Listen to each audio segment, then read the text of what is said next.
We grew up on television. The tube was our babysitter, guiding us through the tube. Morals sent by transmitter.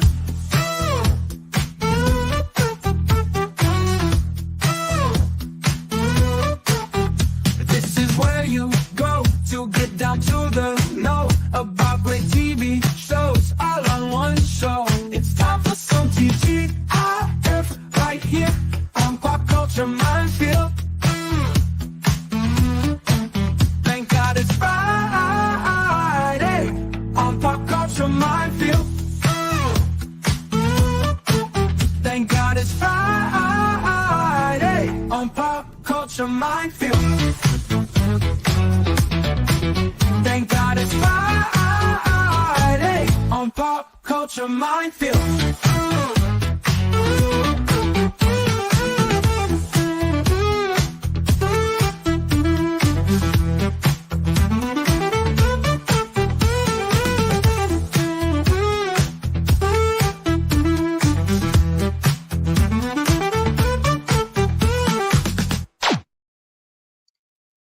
Oh no, it's Friday. Where'd the week go? Man, I feel gypped. We should have had a better week. What do you guys think? Mine wasn't great. Back at the job and stuff. Mine wasn't great. Wasn't that bad though. So let's say it is a medium week. It was a medium sucky week. The best thing about this week is that tomorrow is a holiday because it's Austria's national holiday. So everything is off tomorrow. Well, because of the month, we're going to refer to them as horror days. So anyway, we are here, guys, doing some live discussion. No script. Just talking for 2 hours. Hey, hello, Snorty. How are you doing today? Looks like my buddy Jacob is here as well. Hi, Jacob. Happy Friday. Happy Friday to everybody. Want a red balloon? It floats. We all float down. Everything floats down here. Oh my God. Dude, I saw here a truck for a company that rents those inflatable castle for parties where the kids can jump. Oh, jumpy castles, yeah. Oh yeah, and they had the face of Pennywise. Of Pennywise, and it says, Which- and it's written. It's written on the side of the truck. Here, everyone floats. Oh God! Thankfully, kids will not know that movie unless they have. Oh no! That's creepy for the parents, not for the kids. No, that I can imagine something like Gary having that business. Oh, absolutely. Oh man. And which Pennywise was it? The classic The or classic the new one? Pennywise. That's the better one in my opinion. Even though, look, I think the kid did a really good job. I think the film was okay, but it was missing that element, which was by splitting it into two films the way they did. They wanted to tell the kid story and then the adult story, but the problem was you still have to introduce the kids in the movie. That's why when they made the second film, they kept having to go back again. It's like you should have figured that out before you finished the first one. Not to And I mention think it was airing both half of the story with a year of separation. That doesn't. you can tell the doesn't difference with the kids. You can. You can see the age difference between what they were in the first movie and the second. They screwed up huge. They did. They really, really did. The kids are No, great. Everybody. No, I got to All tell of you, them. everybody but Chastain, I felt did a solid job. I just don't think Chastain can act. I think she's a terrible actor. I don't know whose dick she sucked or what she knows. She's the girl. She keeps getting put into films as the redhead. She was the adult. Oh, the adult. She's No. just a terrible actor. She was the one in Zero Dark 30 that cries at the end on the Oh my C-130. God, yeah. I'm like, what the fuck? No, but I'm talking about the kids. I'm very critical of child actors. Hey, Tom's in the house. But they were Tommy all Lee said good. what the same? To whom? Of whom? About what? I don't know what you're talking about, Tom. Come on Yeah, the you show need and to come on the show and explain explain. yourself, yeah, that's mister. where he's going. You need to join us. Oh, when you interviewed him? About you? That's interesting. Yeah. Oh, Yeah. I know what you're talking about now. Okay. So Tom is in the chat. Everybody jump on him. He's our daddy. Or is Andre the dad and Thomas the mom? I never know. Well, I mean, the joke was that Midnight's Edge and Doomcock were kind of our illegitimate fathers. And Andre said, I should have worn a rubber. Yeah, he should have. That's right. That'll teach you. See what you got. so is Tom our uncle or our nanny? Yeah, you were talking about the age difference and the mistake that the films made. No, yeah, I get you, Tom. It was a huge mistake. What's his name? Manchetti that directed it. I don't know, man. How can you plan two films like that and not understand the basic concept of how it's structured in the book, that you're going to have problems if you separate the stories of the adults and the kids? You're going to have problems.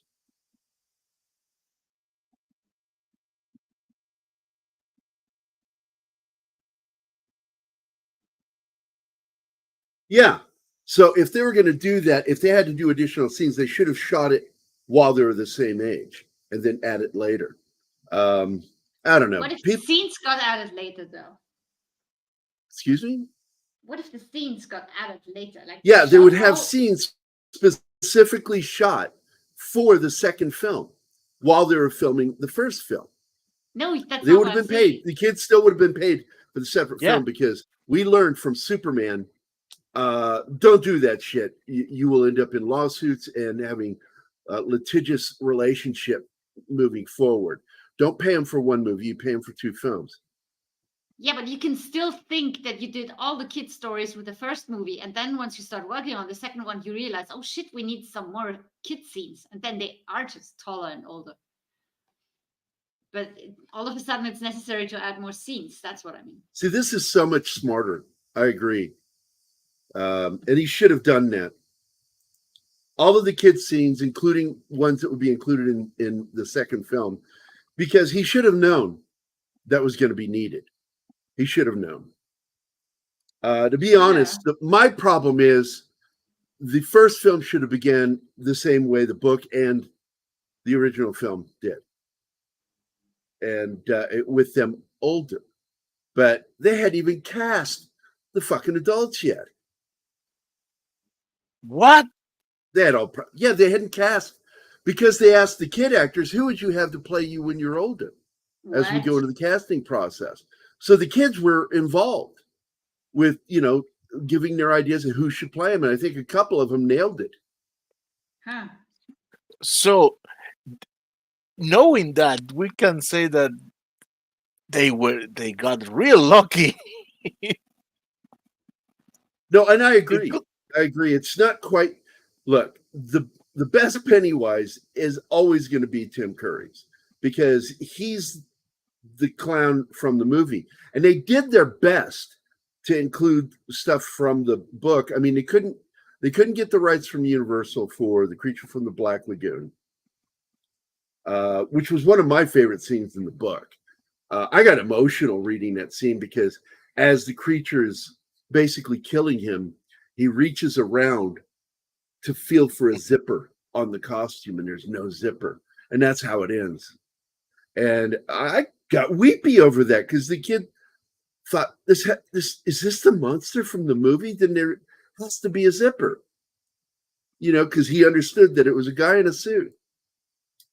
I'm a big fan of this film. I really am. I know it's a mini series, but technically all it is one movie split over 2 nights. Look who's here. John. Self-promoting. So this is the final season tonight. How long does it take you to do a season? It depends of how many times you die. Yeah, let me just remind you of the one show where he was planning to get past the big boss and continue with the story, and all we did for 2 hours was failing to get past the big boss. Fucking Groundhog Day on game night. Yeah, and the It game is not happens helping sometimes. because it's a port, and as a port, it is temperamental. Mm. Sometimes John has to reboot the computer because the game is frozen and Oh, shit. that sucks. Yeah.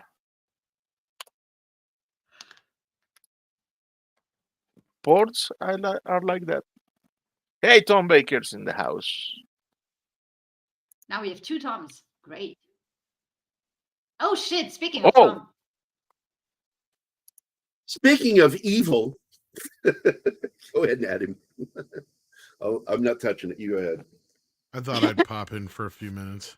That's what he I'm not I touching love, it. I love that of you. I really do. I know I did it, but it actually looks really cool. Yeah. A little self-serving. It's indeed. Halloween Tom. It is. With the fangs. So we began watching, Anima and I began watching John Landis's vampire Innocent Blood. film, Innocent Blood. She noticed a couple things. Some of them, because I keep telling her, she says, how come she has a reflection? How come this?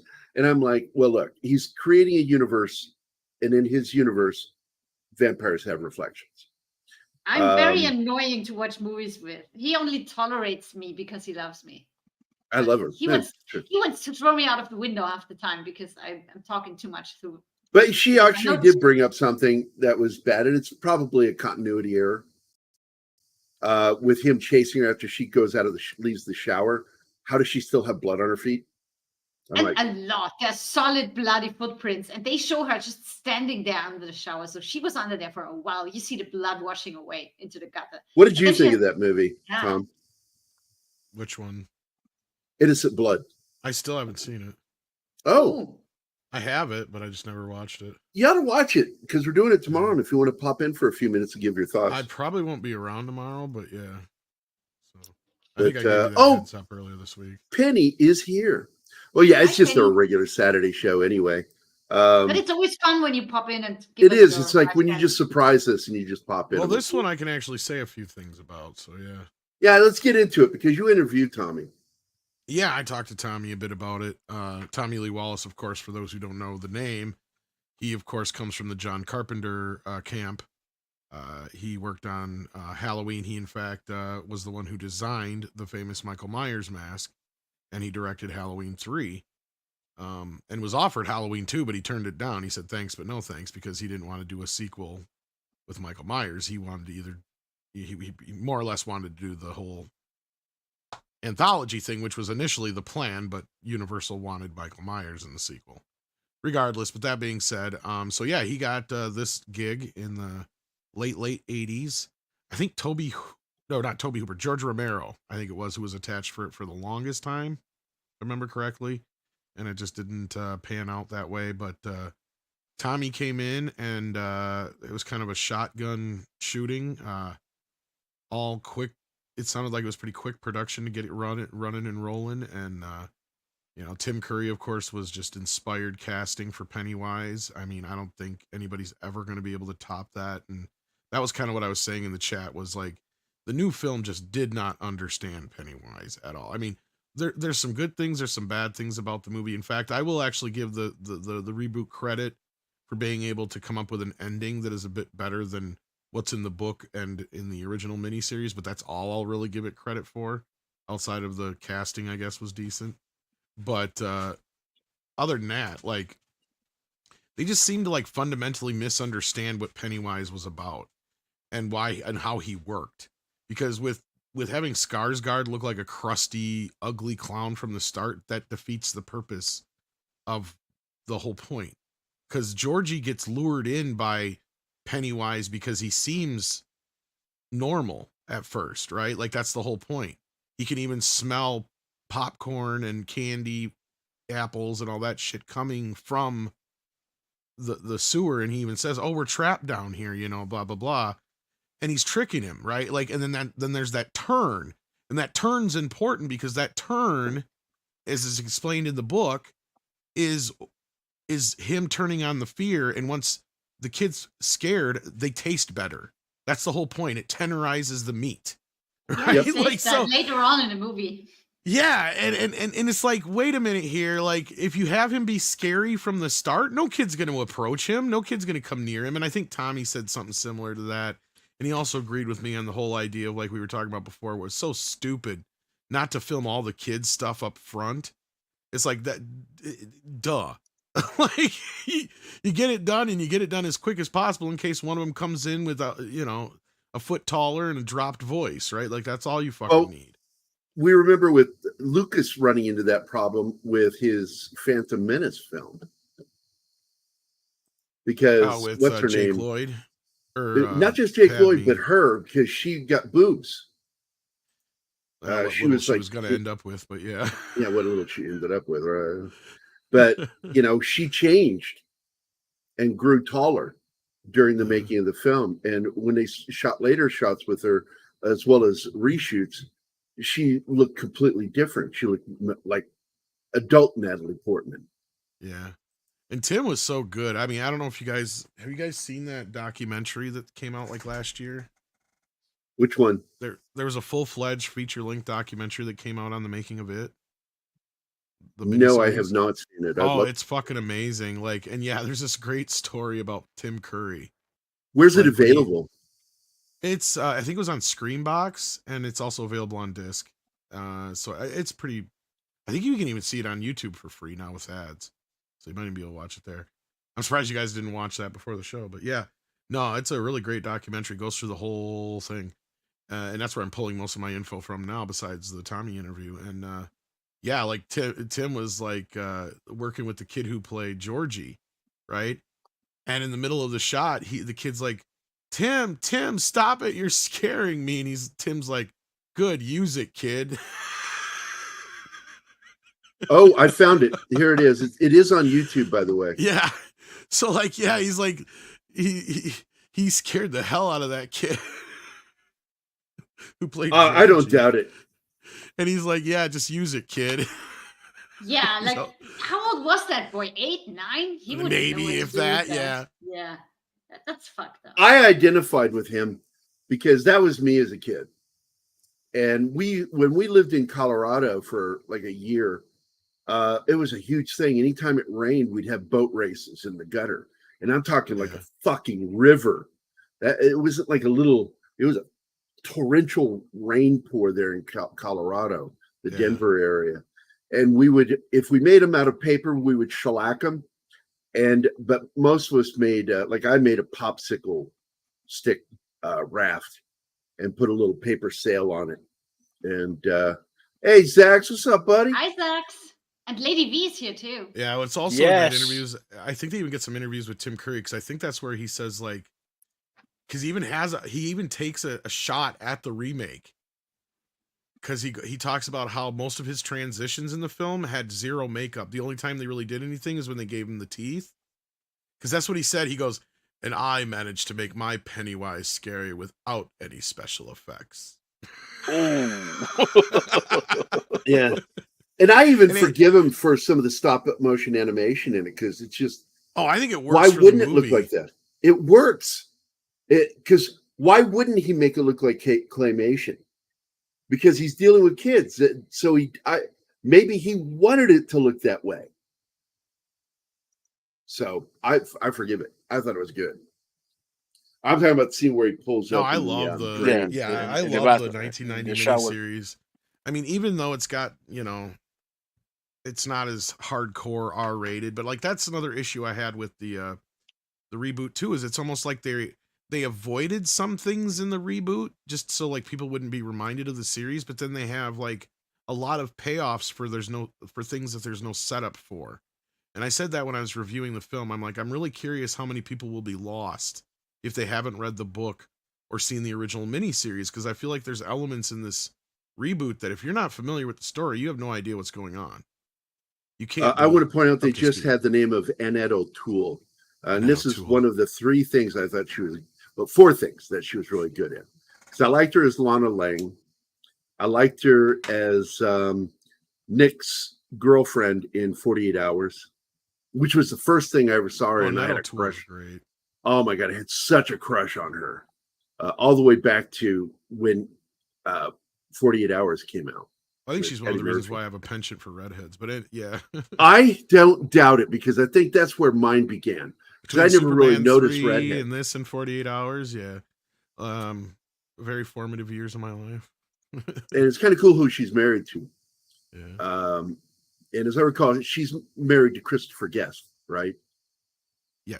No, you're thinking of The other Jamie guy. Curtis. The other guy. Yeah, she's married to The other guy from that group, his best is friend. it Harry Shearer? No.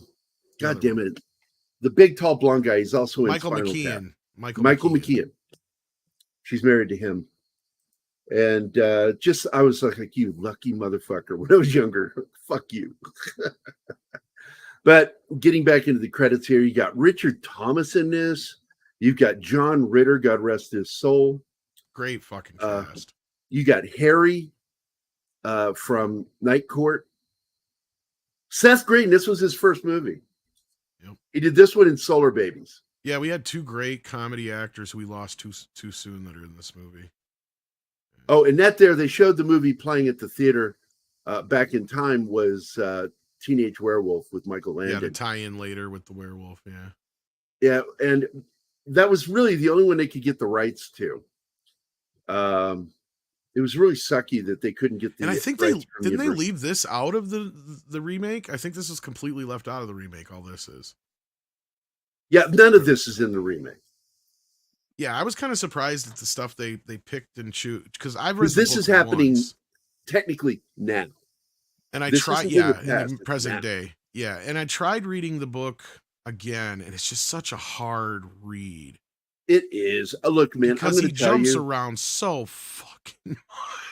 And he tried to pull the Dracula Bram Stoker thing, where some of it's in newspaper form, some of it's in journal form. And it was an experiment. And I thought, I got to be honest, it kind of failed in many ways. And I really hated his quick wrap up ending because this is what got me started saying, read up to the last chapter, close the book, make up your own ending. You'll be much happier. Well, that's where I don't mind the remake ending. I kind of like them figuring out, okay, well, if he likes to scare the kids to tenderize Make them tasty. Yeah. Them belittling him and making him not scary anymore, kind of like, Nancy turning her back on Freddy. Exactly Kinda what works. You and I've talked about the connection between this and Nightmare on Elm Street before. Mhm. Because there are similarities thematically. But I feel like the way that they distilled this story down, this is one of the few times where I think you got this movie pretty much nailed it. And unfortunately, trying to avoid any comparisons to this movie for the remake was probably its hindrance, where they probably should have leaned more into it is kind of what I'm getting at.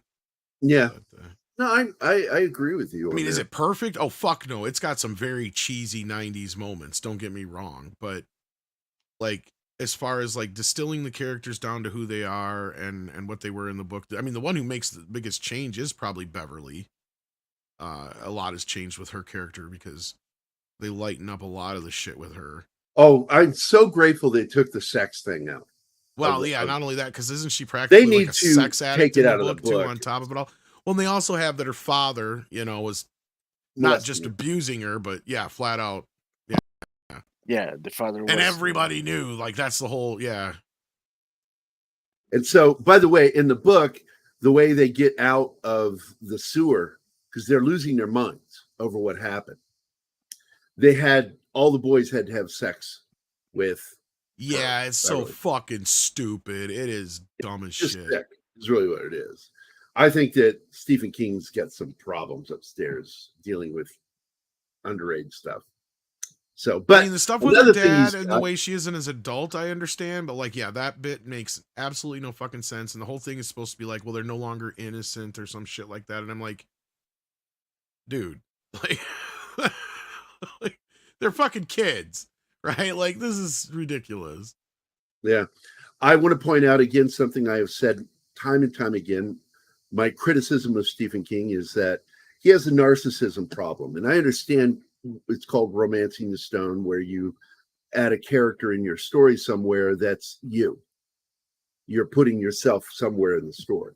And I get that. Character syndrome. But main characters always being fucking writers is annoying. Like, if you go back and look at everything I've ever written, do you know how many main characters were comic book artists in stuff I've written? 0. Looks like I'm jerking off. 0. Because I think there's something weird about that. Putting yourself in every fucking story as the main character. And he's done it, starting all the way back with The Shining. And I just wish he would stop. He's always doing got that. a writer and or a makeshift teacher. Like, one of the few ones he didn't do that, and this is one we should talk about one of these days. Needful Things. Probably one of the better books. I just told Anima we got to watch it. I just told her that. It is like one of the most non-Stephen King, but most Stephen King at the same time things, but it's like some of the best he's ever done, and it doesn't fall into any of his fucking tropes. It has one of the best endings he's ever done. And the movie actually does a really great job at distilling it down, but now they released the 3-hour TV Ed cut Harris that I didn't even and know fucking existed. Max Have you seen the Fonseca. 3-hour TV cut?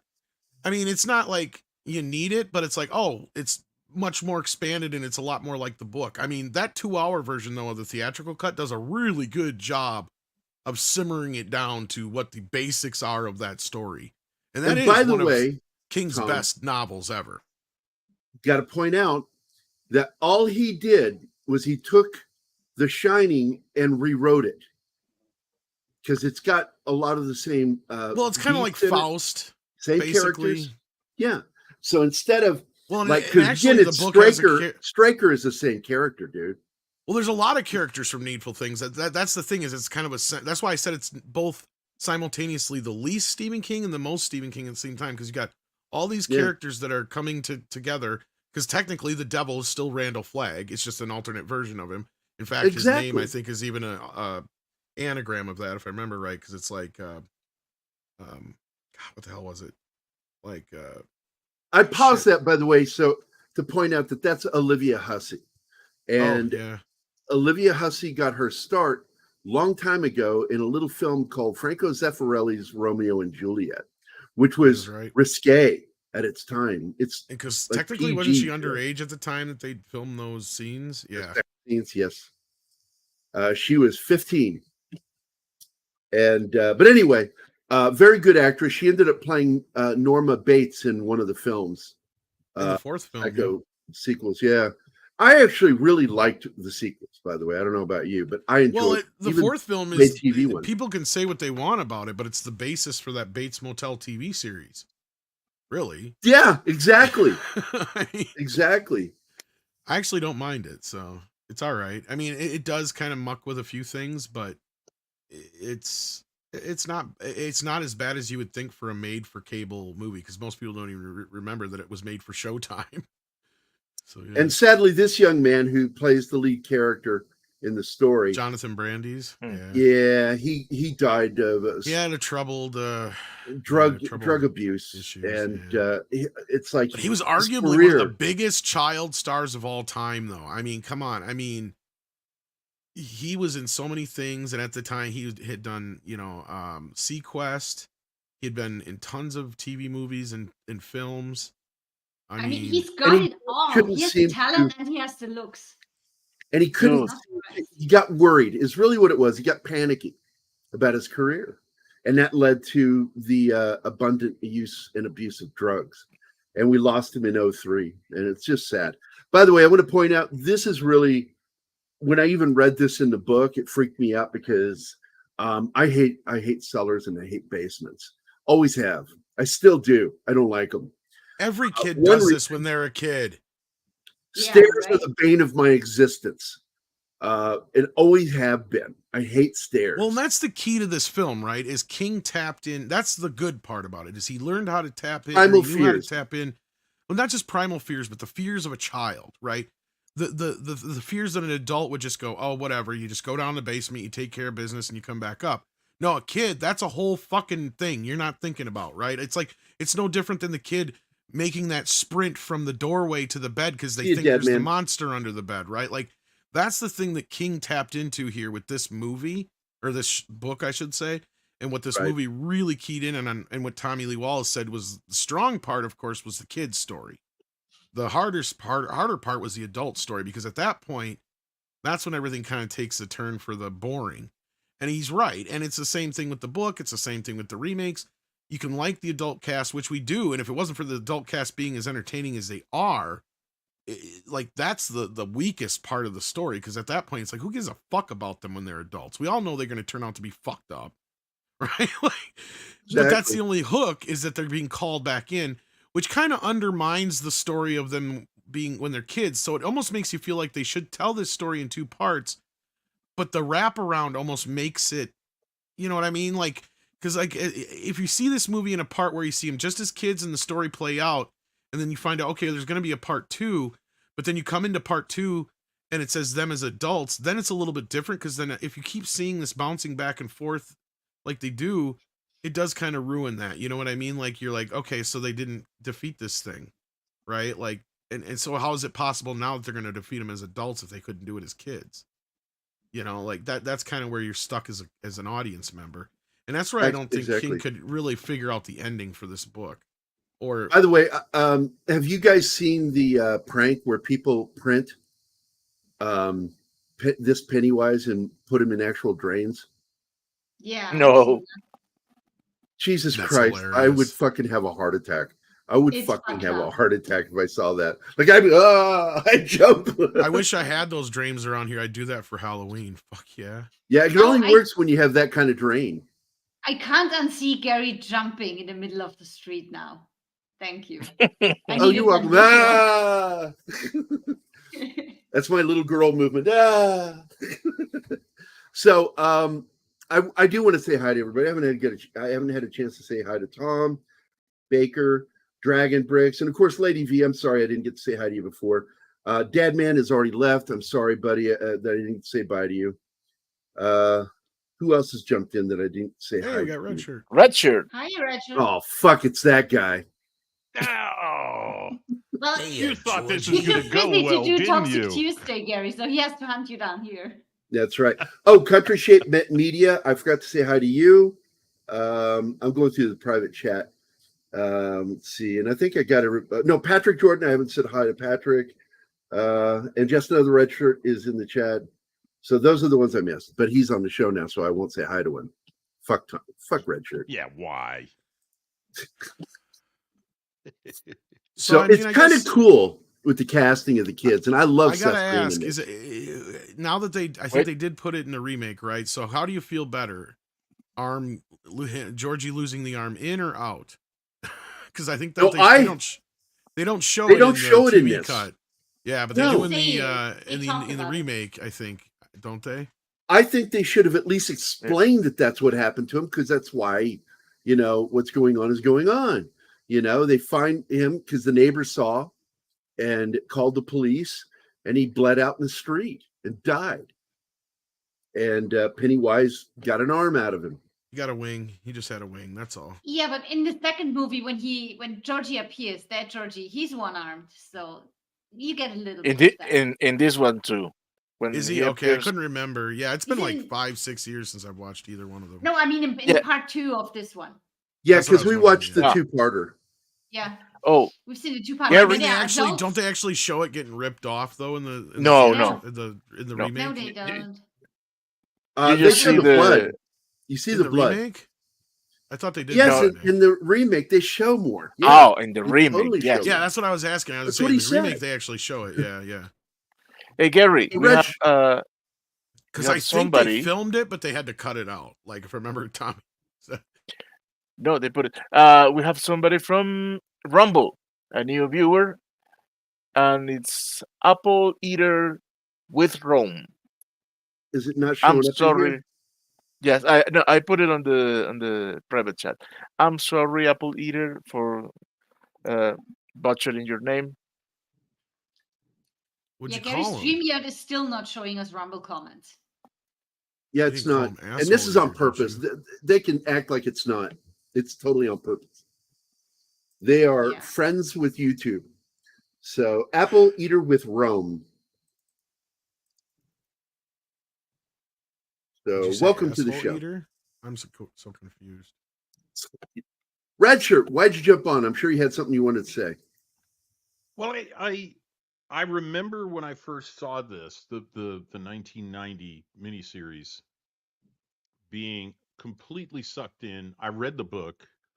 I didn't like the end of the book. I thought that Nobody that was does. probably my first example of Stephen King's inability to decide how to end a story because he never outlines them.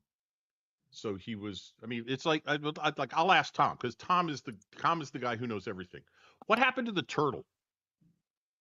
I don't know. I would See, well in the Tommy Lee version, they just didn't have the time, right? Like right. obviously, it's just too much to bring in. Well, in the Now book, they had this. a wink wink to it in the remake, but it's like don't do that wink wink if you're not going to bring in Turtle. Yeah, It's pointless. I mean, but that was something I thought was going to be their ally against it, and then it just the turtle just disappears. This is King going, nah, that'll never work. He didn't edit it out. He just left it in and stopped using it. Was my impression. Now, I could be misremembering that, but it was well, a in the very book, long book. it only helps them when they're kids, if I remember right. When they're adults, I don't think they have Turtle in the book. Right. But I mean, And I think just, when they go to face it, I don't think he can help them directly or something like that. I'm trying. No, it because has he's been ancient. like 20 fucking years since I've read the book. So yeah, right. Oh, He it's was been an longer than that ancient for me. entity based off of, I believe it's the Hindu or Indian- whatever belief. Hindu, Indian, Yeah. the god of the turtle god that had the world on its back is what he's Yes. based on. And he's And basically a turtles all the way good down. version of what it is. And he eats light and goodness or whatever instead of the evilness that it eats or whatever. You know, like that kind of a thing or whatever. Yeah, it's something that has to do with the Dark Tower as well. See, that's another thing is Pennywise is a character that is sown throughout all of King's stories and stuff throughout. And that's what I like about the intertwined world, but we were just talking about Needful Things just before you got in here too, and because there's connections with that. Because even Ace, the character in this, is in that book. Because like you were saying, Gary, he didn't make it into the movie, but I think because of character right problems. But yeah, so I mean, that's the one thing I thought that was always fun about these books is how they had their own little universe to kind of play in, and how Pennywise and Turtle play a bigger role in all of it. Well, Stephen King has, with the exception of The Mist, Stephen King has drawn all his stories from two towns, one city and one town in Maine. I've been to I've been to the town, The which real is one. where he has the real one. Yeah, that is Castle Rock in his stories. Yep. It's where he has his lake house, and then of course Because they this did the is same set in- thing, Red Shirt. They did that with the Hulu TV series, but they also attempted to do this, Tom, with the Dark Tower movie. Yeah, I haven't seen the Because series, but I it did is see the referenced movie. in Yeah. that movie. Yeah, you have a It sign is. or a thing for Pennywise. Yeah, but anyway, Red Shirt was in the middle of a point. Yeah, there, go ahead, so- Red Shirt. No, I just wanted to add that in. He's pulled his stories. He sets them in all of the same places, so it would make sense that over time in the history of these two places, be it Derry or Castle Rock, that you would have characters that are referenced in one story brought back in another story as they're older or something like that. Right. That makes perfect sense because he's not trying to set these all over the place. He's setting them where he lives. And it's this particular story. There are other books I was disappointed by more. I did like the book. I thought the miniseries when I very first saw it in 1990 was pretty good. I've become a little I more consider it jaded. better than the book. Yeah. Well, they actually came up with an end, even if I didn't like it. At least they ended it. They came up with what is it. Even though I thought that was a little silly, then I went back and Well, in reread the the book. TV and I one, went, they just literally tear its heart out. right. Well, it's an interstellar space. Well, spoiler alert. It's an interstellar space spider in the miniseries, but I don't think King could quite figure out what it was. what he wanted it to be and how he wanted to play it at the end of the story. I think there are some really good elements to this that are some of his best horror. The problem is he needed an editor, and by the time he wrote it, the publisher wouldn't dare touch his manuscripts. I mean, look at what he did with The Stand. He had it republished with all of his original text put back into it. And the publisher said, "Yes, sir, Mr. King, we will do that." Stephen King desperately needed an editor who had the fortitude, you can decide what kind, to go in and hack and slash away the stuff that he'd written and hadn't bothered to take out that wasn't furthering the story. And this So like book about suffered from 400 it. pages? Yeah. Yeah, exactly. Or 500 pages, actually, probably more like it. Half the book. At Yeah, least. Yeah, about But half the book, yeah. Well, Yeah, you half the can book. do, and this happens, Red Shirt. You can do what's referred to as an author's preferred edition, and that just becomes the final edit of the book, and it never appears No, in the but previous version. This is And this he is should do that with pure- this book. This is pure height of cocaine crazy fucking King. So he would just sit there and Yes. if he actually wrote most of these books, see, that's the other thing I have with him is he's so fucking batshit crazy nuts stupid that I start to question whether or not he wrote a lot of these things because he was quote unquote so fucking busy at some point and pumping these fuckers out so fast that I'm not so sure he wasn't having a couple ghostwriters help him write a lot of this shit. And that's why The some of this opinions stuff of comes off Tom as so Connor fucking are not crazy. those of Pop Culture Minefield. You know what? I'm honest about it, though, at least. I'm telling you the fucking truth about how I No, feel, I 'cause agree there's with you sometimes wholly. You can read some of these books and you feel like, okay, I'm reading a very coherent writer, and then you read the other book and you're like, who the fuck wrote this? Like, what Richard- the fuck? Richard Bachman wrote it. Yeah, Yeah, exactly. Richard Richard Bachman. Bachman might actually be a real person after He all. might be. But no, And like we were Steve- talking By the about way, medieval- my favorite Yeah. book by him in the 80s was Pet Sematary. It was Pet Cemetery is a decent one. That actually has a fairly decent ending to it compared to It's most. got But a like I great said earlier, story, Red Shirt. and Yeah. it I don't has know a if you great agree or ending. not, but I said Needful Things is one of the most non-Stephen and I King like it yet too. Stephen King books in the world because it's the easiest read. It's only Yep. 500 pages, and it actually has a good ending. It does. But has yet a it still very brings slow all these start. characters from other stuff, all the other stuff from it into it. Yeah, it has a very slow start, but it has a great ending. I like Dolores Claiborne, which is, you want to talk about not I Stephen like both King. versions. See, I like the book for specific reasons, but I love the movie for the other reasons and the changes that Yes. it made.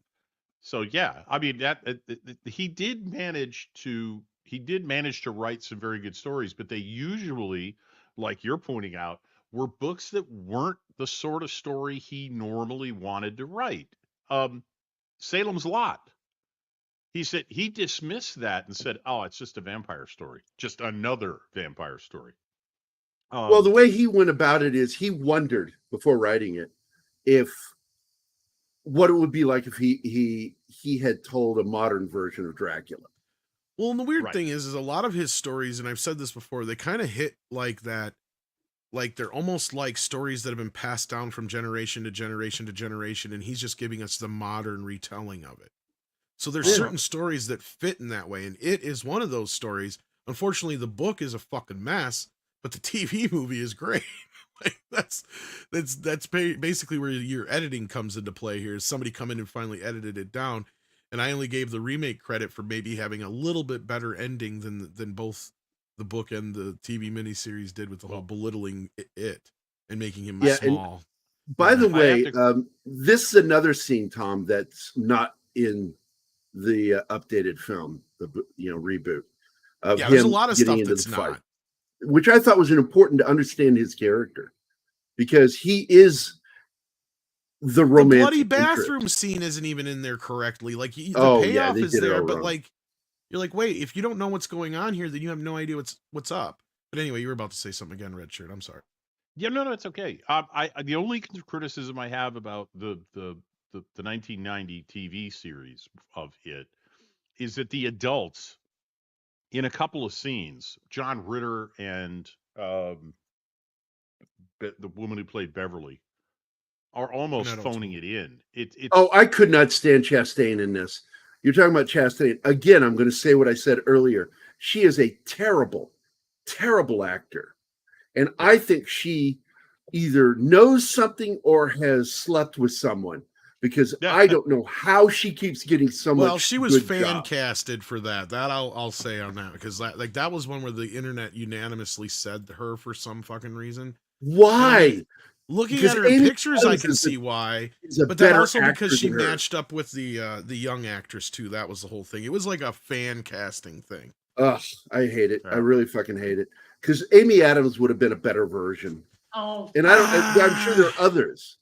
I She think may have been a little Amy too Adams old can at act this circles point, around but Chastain. I'm not saying that part. I'm saying as far as the age wise, I don't know if she would have fit.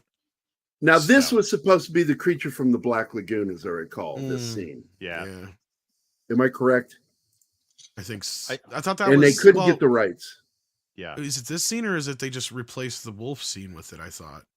No, it is the They wolf got scene. The the- werewolf scene is the scene that was supposed to be. And that with was another the- failure, I thought, on behalf of the It remake, because if they were going to update it and set it in modern times, it was put out by Warner Brothers Pictures. You know who Warner Brothers had the rights to at that time that they could have done, and they even have a fucking poster in the background of? Freddy, Oh, Jason, fucking shit. shit Yeah. like that. You could have had them show up instead, and it could have been like this total fucking like, oh, cool, it's Freddy instead of the Wolfman. Awesome, Right. I get it. Because they got Nightmare 5 playing in the theater in the background. Yeah. And that's the same year Jason Takes Manhattan came out as well. But New Line actually had the rights to Jason at that point. I think they still do now. I can't remember now how the rights are all fucked up. Yeah. And you were No, talking actually, they about don't. You were talking about Tim Curry earlier when I was in the chat. I got to say, I've heard one person criticize this where Pennywise is an empty threat after he kills the little boy in the sewer because nobody else dies. And I thought, I think Tim Curry did a fantastic job of being the scariest character in this entire miniseries from beginning to end. He didn't have to Doesn't kill he kill anybody one to of the be older frightening. guys? I thought he killed one of the older guys. Then he scares the one to where his hair's. Yes. Well, Yeah. he And one of the he guys. scares one so much that he goes and offs himself. Yes, in the bathtub. Oh, okay, that's right. Yeah. And he refuses. But to in the call- book, he kills a refuses to bunch of recognize the people. memory. Yeah. And Oh, go he back. slaughters more because that there's one boy that's taken by the creature from the Black Lagoon and killed because they went Right. to see that movie, and one of the kids gets killed by it. Well, isn't there another disguised kid as that's like creature. missing too the whole time? That's like that they're in class with or something that keeps Yeah. coming up. Because like that's the other thing. Because the book starts out, if I remember, it's like present day, but instead of it being the little girl on the bike, it's the gay guy or the gay kid at the fair with the two Right. punks, and he gets basically just ripped to shreds by Pennywise. And then it jumps, I think, back again to because I'm trying to remember. Because the book is all over the fucking place too. That's the problem. It goes like because Oh, then it I think is. it jumps to something to do with Georgie's character as an adult. That or Beverly. See, like Beverly, that's the thing. She's all fucked up in the book. 'Cause I think they also have her being a drug addict and shit like that too in the book, if I remember right. Isn't she on Yes. something? Yes. I'm Yeah. trying to remember what it is, but yeah. Yeah, I think she was on prescription drugs. And And by the she's all way- sorts Heavy of duty. fucked up. Yeah. The kid's name was Stanley Uris. That when he grows up, he offs himself, and Okay, he's yeah. played by Richard Masur, who was in The Thing. And at the time of The Thing and this, he was No. the Though president- I thought it killed one of the punk kids though too. I know he No, scared the one. kills It two takes of him to them. play. That's what I Yeah. thought. Yeah. No, I'm talking about. I'm pointing out the one that killed. The one that offed himself. I got to watch my language. That's Uris, Stanley Uris, and Yeah, I wasn't talking about him. Yeah. but that's Richard Masur. And at the time of The Thing and it, because he's in both, he was Right. the current president of the Academy for the Academy Awards. So I thought that was neat. No, Just a little bit this film actually has a better cast if you think about it than the fucking new one. outstanding. Yes, I. If anything, wholly the new agree. one, the only thing the new one has going for it is the kid cast was really good. The adult Yeah. cast Kid was cast, the adults quasi were, half yeah, decent, but like yeah, the they're- other half yeah. was kind of. but I think and I think you guys touched on it a little bit. I mean, King again, the second half of the book, the second act is the kids who've grown up to be adults. They suddenly Right. remember, they come back, and I don't think King's second half of the book is as Yeah, good as because the that's first. something they kind of leave out, that the adults, when Forgot, they yeah. leave the pipe, they begin to forget things. Yeah, they do I have was it more. wondering what that was. Yeah. I was gonna say it's more Because- so in the TV version, but they kind of it's just kind of played. It's and glazed it's- over. It's glazed It's over. there, but it's glazed over. But I think in the remake they don't even really address it at all, if I remember right. Right. No, Because in the They book, don't. you're right. There's like these long spans before they realize, because they get the phone call from what's his face, The librarian. God, the librarian guy. Yeah, the black kid. I hate Mike Hanlon. Mike, thank you. Mike Hanlon. They get the phone call from Mike. They all get the phone call, and don't they first like just completely ignore him? Or Yeah, something and like they that? remember at a different pace, so some help. the Yes, others remember. exactly, Like the one guy 'cause- pulling out the bike to make the other remember. So it comes back at different Yeah. speeds to different people, and what But, in like- the first place made them forget, like completely evaporated their memory. But they That were was all like, weird. we weren't even going to come to begin with, and we already remember shit. And then they start remembering shit as they come back into town. Yeah, you're right. Because But the first thing they remember is their promise to come back. yeah, But they because don't when he's really talking know to him about do it, they don't even know what. what the fuck he's talking Yeah. about. Basically, Exactly. They know they have to go back, but to do what? That comes back slowly, and it's weird. Yeah, and that's the sort of, I mean, Stephen King was a fan of the monsters this way. Put them into this, like the Creature from the Black Lagoon, which, for the record, gave me nightmares as a kid. But Stephen King's horror, in my opinion, works the best when it's not This a is for the specific remake. monster. I'm a clown It's- transvestite, Oh God. transsexual from Oh my Transylvania. goodness. My eyes. I'll float down here. Oh my god. That was a good time. Oh. Yeah. Also, this Nobody character, needs to see this.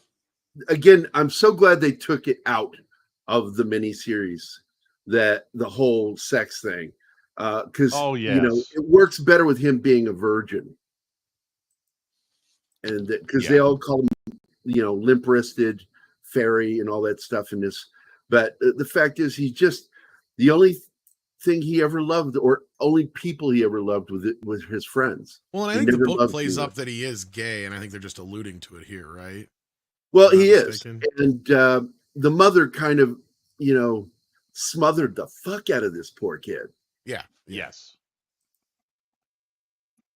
So Yeah, I God don't know only that he's knows gay. I don't think if he it- ever grew up. if I it don't was think from he the allowed to. scarring, the emotional scarring, that he became gay, or if he was born that way. Because people. Well, there wanted is a to bit of a. be Here's the born that thing way. with King, and people forget about this. There's a bit of a mean streak in the book about that happens to some of the gay characters in the book, right? Like there is gay character, and I'm trying to remember. I think they allude quite heavily in the book that he's gay, and in the movie they just kind of hint at it. And then I think in the remake, I don't remember if they lean right into it or if they don't at all. I'm trying to remember now because I've only watched the second half like once because I didn't like it except for the ending. And the first half was really kind of fucking tedious to get through. So I've only seen them both once. Yeah. But yeah, the kids, I thought the kids were great, and you buy into the premise that whatever I just it remember the is- F word being thrown around a lot in this book. That's all. Anyway, sorry. Yes. Yes. You buy Because it as kids, that- we all cussed. you buy it when I think it's Eddie, the one who commits Eddie suicide Spaghetti? when they get the call. Oh no, that's Oh. not Eddie Spaghetti. That's Stan. No, Stan. Yes, he just Stan. said that. Yeah. you buy it when Stan deletes himself, because you've just finished reading the first half of the book, obviously, when they start to get the call and it goes through this new chapter.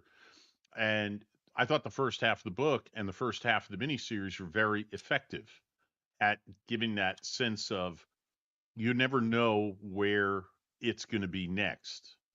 Pennywise is just wherever Pennywise. Well, and he's wants trying to be. pick them off while they're apart. Still, is the other part too, Right.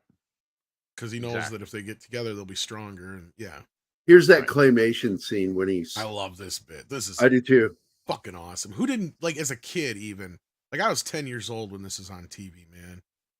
I'm just sitting here watching this shit going, how the fuck did they get away with some of this stuff as far as how scary this was? And I think this is the highest rated miniseries of all time, wasn't it, at the time it was on, if I'm not mistaken? Really? Yeah. I could be wrong. I know it was Roots for the longest time, and then there was that other one that came on, and I can't remember what it was now, but like the day after, or whatever it was called. I think that was another big one.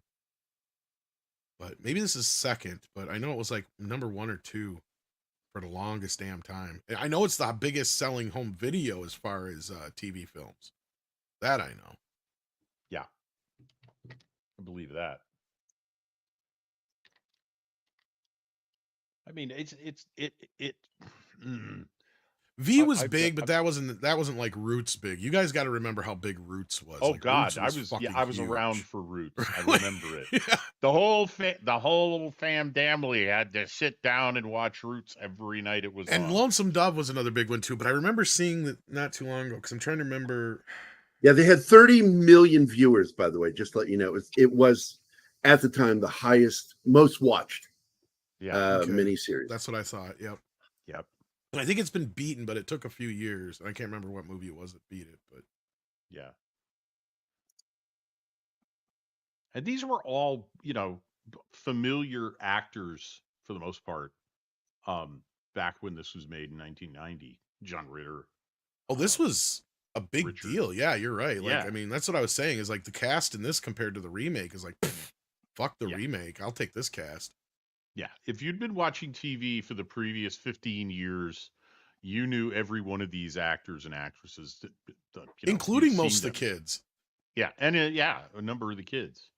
Like the chubby kid, I can't remember his name as far as an actor, but he had been in a bunch of stuff at this point. Jonathan Brandis was a pretty well-known actor at this point. Now, this is Seth Green's first movie, but he went on to do great things. I know him obviously from Buffy. we all know who he is, but yeah. Yeah. Yeah. From what I understand, he's on that list from Epstein Island. Yeah, supposedly. Mm. Now, down But here the is thing- where the... Oh, go ahead, sorry. Well, one of the things, just Derry is a character in this film, in this Yes. book, Yeah. and in this film. Derry is a place where bad things happen and people don't notice. And that's what's different about the kids. They notice. They do forget after the events of the first half of the book. They do forget. Well, they kind But of it's mentioned in the book, Red Shirt, with this one, that it kind of has a glamour on adults that makes them just not notice things. Exactly. So that's what I'm saying is that Derry is, because of it being there for so long, and you have all of those historical events like the fire at the Black Spot, the nightclub. Yeah, it's almost like this nonchalant thing where they allow the sacrifices to happen. Right. Yeah. because they forget about it right away. They don't they don't tell anybody. It doesn't get talked about. You don't talk about it with your neighbors, which back in the 50s would have happened. That would have been the kind of thing neighbors would have talked about. I mean, over it the is, fence. yeah, it could be standing in for whether it was family, domestic abuse, or, insert your many things here, or yes, exactly. Yeah, I totally hear where you're coming from. Yeah. And by the way, Tim Curry is actually funny in this movie as well as scary. Well, that's why it works. And that's what I was trying to say before is Tim knew exactly what he was doing, right? And they even tried putting more prosthetics on him, and he said, "Get that shit off me." Yeah. You didn't need it. Yeah, I don't need that shit. He goes, "I can be scary. I don't need it." Now, I want to point out there is another book, Yeah. Tom and Red Shirt, that I felt was very similar in its concept, which is Dean Koontz's Phantoms. Deals with an ancient malevolent evil that comes up every once in a while. If I remember, you're right. And the other thing I was going to ask you guys, if you guys remember the comparisons between this and Sometimes They Come Back, because it almost feels like It always felt like King wrote the same story, and then Yep. he's like, he just went in two different directions on. Yeah. Well, it's the same thing with Salem's Lot and Needful Things. Yeah, that's yeah, kind of. Yeah, Just like hey, what if I'd gone this way with this? And then he goes and does it. But Needful Things, like I that's not one I will. That's one I will always praise, and I kind of like hope that we get a better adaptation of someday. Although the adaptation we got was great, I'm not going. You need to go back and read, because I just recently read, because I never read the book Salem's Lot. Oh, Needful What Things. I had read is the short stories. Needful Things I've read like 3 or 4 times. That's one of the only King books I've read more than once. That's what I was saying before. It's one of his easiest. I'm telling you, go read the original Salem's Lot book, the novel. Salem's Lot, yeah, that's going to be a tougher one, but yeah, I'll have to find that one. But go find it, and I don't have time. Tell me you don't see the similarities in the writing, I'll have to find an and the audio story, book. and the characters. You have the same sheriff. It's the same concept of Straker Barlow's antique a little bit shop, of that too, and that kind of crosses over with Silver Bullet, aka what is it? and how he slowly takes over the town.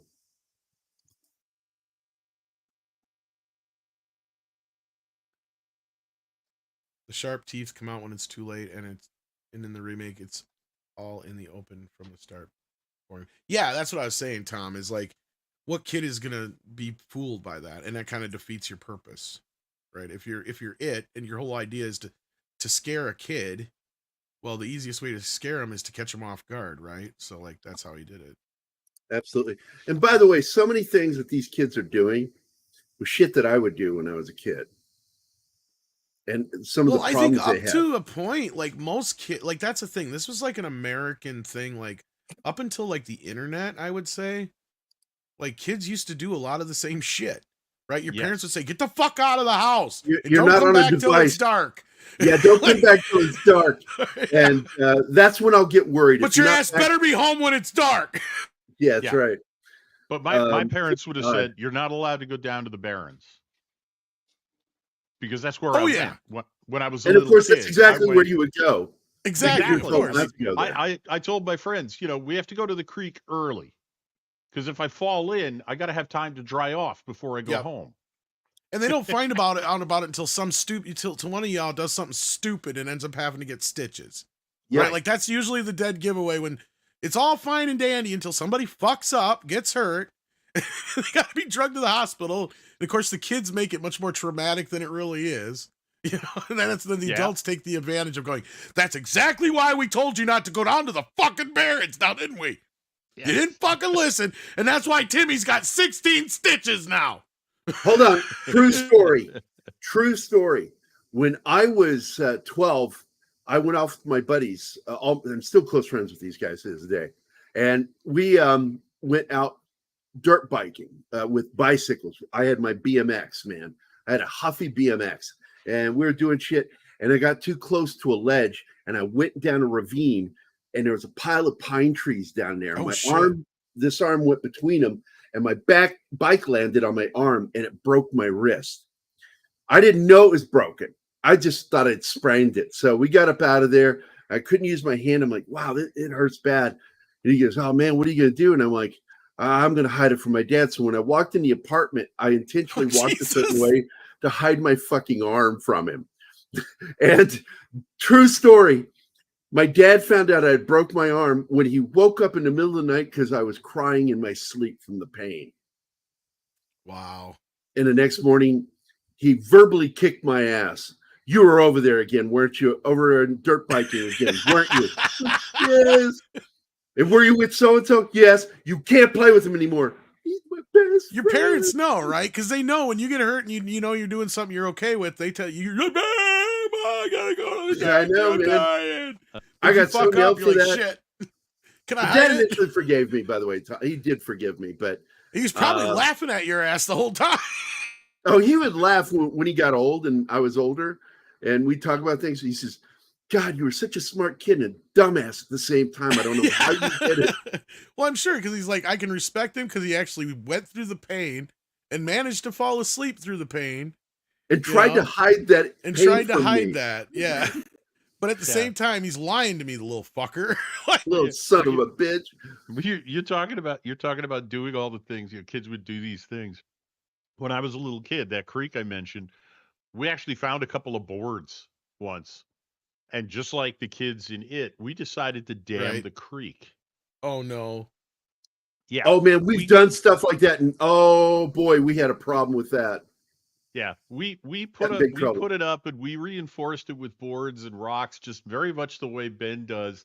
And I think we flooded out somebody's backyard about 6 houses up Uh-oh.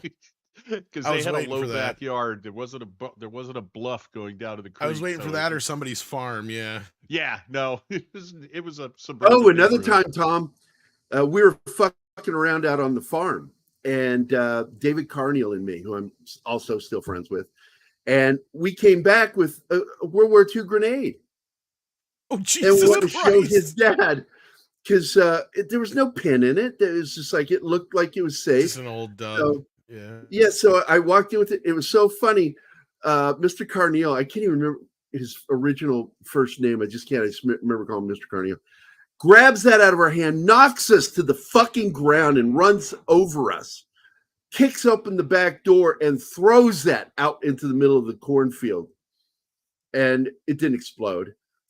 And that's how it was found by you guys all those years later. The same thing happened there was before. nothing in it, you know. And he's like, he goes, "You boys need to stay out of that field." And he called the cops to come get it. But anyway, I wanted to go back to this because this is that scene we brought up earlier of the photo album, and they find this old photo of the town and these drawings, as some people say, drawings. Yeah, I'm annoyed by that. It's drawings. There's no extra R. Stop being British. It's nothing to do with being British. That's just being weird. So they Stop being actually, racist. this is so, yeah, the British fuck up words all the time. Are you kidding me? It's because of Mike It's Myers. data. It's data or data. There's no R at the end. Data. Fuck that. Data. Yeah, Captain Picard called him Data. So this is where he comes out of the photo, Adam. I love this bit. This is awesome. Yes. Yeah, this is so great the way they pulled this off. That's what I'm saying. And there is Pennywise carries this in the mini series. Yeah, It really did. And the greatness of this scene is that this is kind of a clue to the audience and the kids that as powerful as Pennywise is, he can't hurt them when they're together as easily, right? Like, because right there, that's all he's doing. He's just spitting piss and vinegar. He's pissed at him, but he ain't doing a whole hell of a lot. You notice that? Because it's easier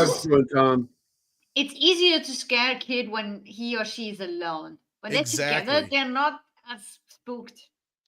But I think that's kind of the first clue that you get when they're together. They're a lot stronger because notice that, like, he's like, you know, kind of like the bull. It was like the bullies in the scene before that. It's really mirroring that whole thing where it's like, you know, when they came together, they fought the bullies, they scared the bullies off. Same kind of thing here. Yeah, Pennywise is spitting at him. He's all pissy with him, but he ain't doing a whole hell of a lot. You think he would, if he really wanted to do anything, he could. He's right there. He could just do it, but he can't. Why? Because they're together. They're stronger. They're not as scared, like you just said. So, like, yeah, I think that's a very important part that a lot of people like overlook, in just like the building of how these kids learn that together we're stronger, and that's what makes this whole thing work. And they do a good job later remembering that as adults, because when they're going to go investigate the room to find something, says, don't go alone. Right. Don't go alone. And anytime they're separate, they get attacked. Yep. I love the way this character just it's a lot like Freddy in that way. Yeah, like that's what we were saying. Yeah. And Eurus here, he gets the phone call and he immediately goes upstairs. Yeah. And offs himself because he's like, I'm not going back to do this. And it's sort of sad when you see him tell her, I'm going to go up. I'm trying to remember what it says in the book that makes him remember right away. Because like I said, this is why I kind of remember this, that everybody else just doesn't remember it, because everybody else just kind of nonchalantly goes back. I just wanted to get into that. Yeah, because apparently it's coming back to him way faster. So he's like, no fucking way. All the other kids are like, oh shit, I need to go back. There's something I need to do. But they don't really know what until they are back and start remembering. But he's immediately so terrified. Remember, so the difference. The difference between him and the others is that he was the only one that had seen the deadlights. That's point. Right. That's probably why. Yes. I think that's why. Because like I said, in the book, I know it's much more like their distance between it and their memories and all that shit. Because I know it's made like Beverly doesn't remember any of that shit until she gets back, obviously, and George or none of the other people really They do. could But have made that more yeah. clear in that movie. Why? Yeah, in the he was movie so it's kind of terrified. like ambivalent, but like I remember in the book it's a little bit more like clear that they don't remember jack shit until they get back about it. And to them it's I like they're never. just kind of getting back for a reunion. But Stanley remembers right away, and I think you're right. That's why, is because I think he saw the deadlights. I think you're correct. Well, they all know that it's not just a reunion. They know they made a promise and it's something important and it's not something fun because they are all scared. But he is so terrified that he can't go on. So Yep. yeah, they could have explained the deadlight thing better. I do want to bring this up again. Tom Baker said, to be honest, Bill Skarsgård should have felt it wasn't scary and played it down a little bit. It's the difference between good and brilliant actors. Well, it's where you need somebody like Tim who can play both. See, Skarsgård can only play the scary side. He can't play the goofy side, right? He can't Right. even play charming. Did you see Crow? Yeah, I'm not going to watch that movie.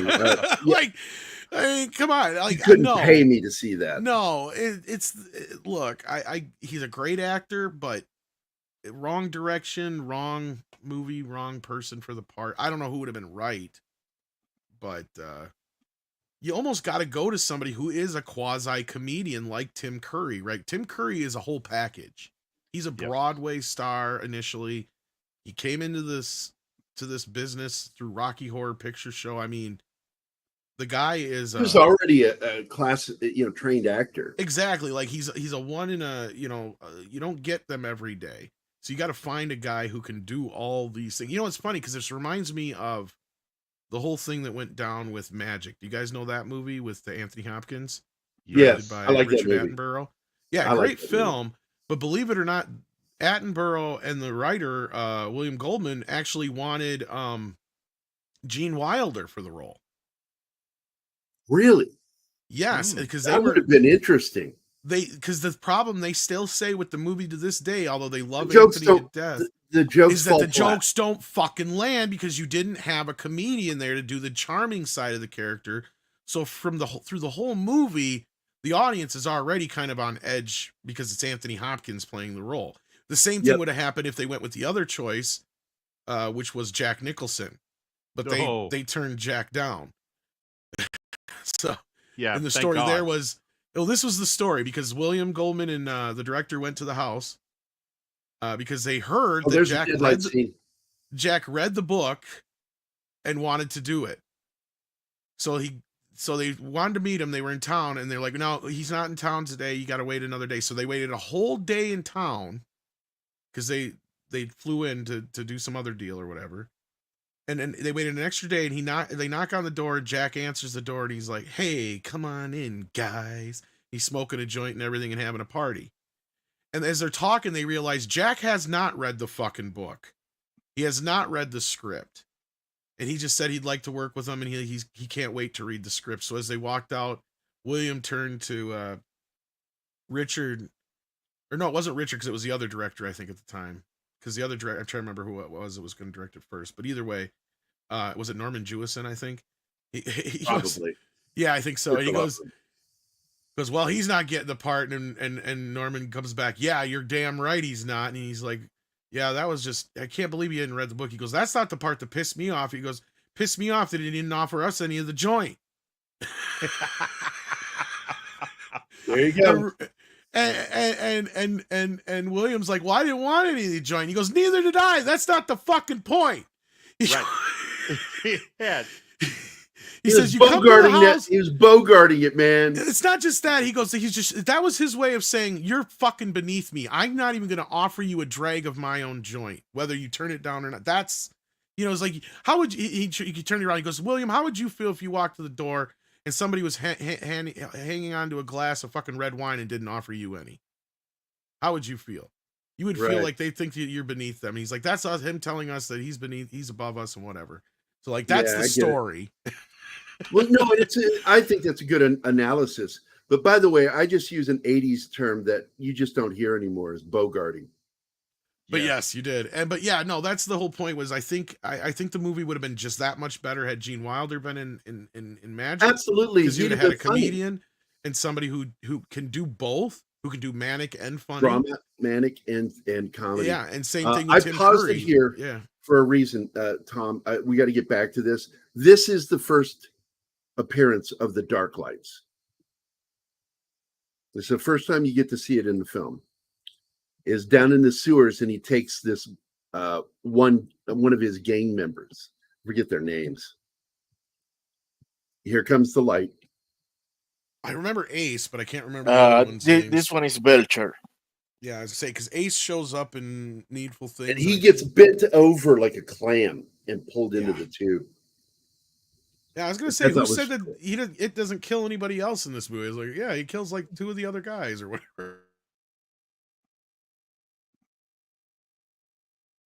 And he actually don't took them whole instead of like taking a bite. Mm-hmm.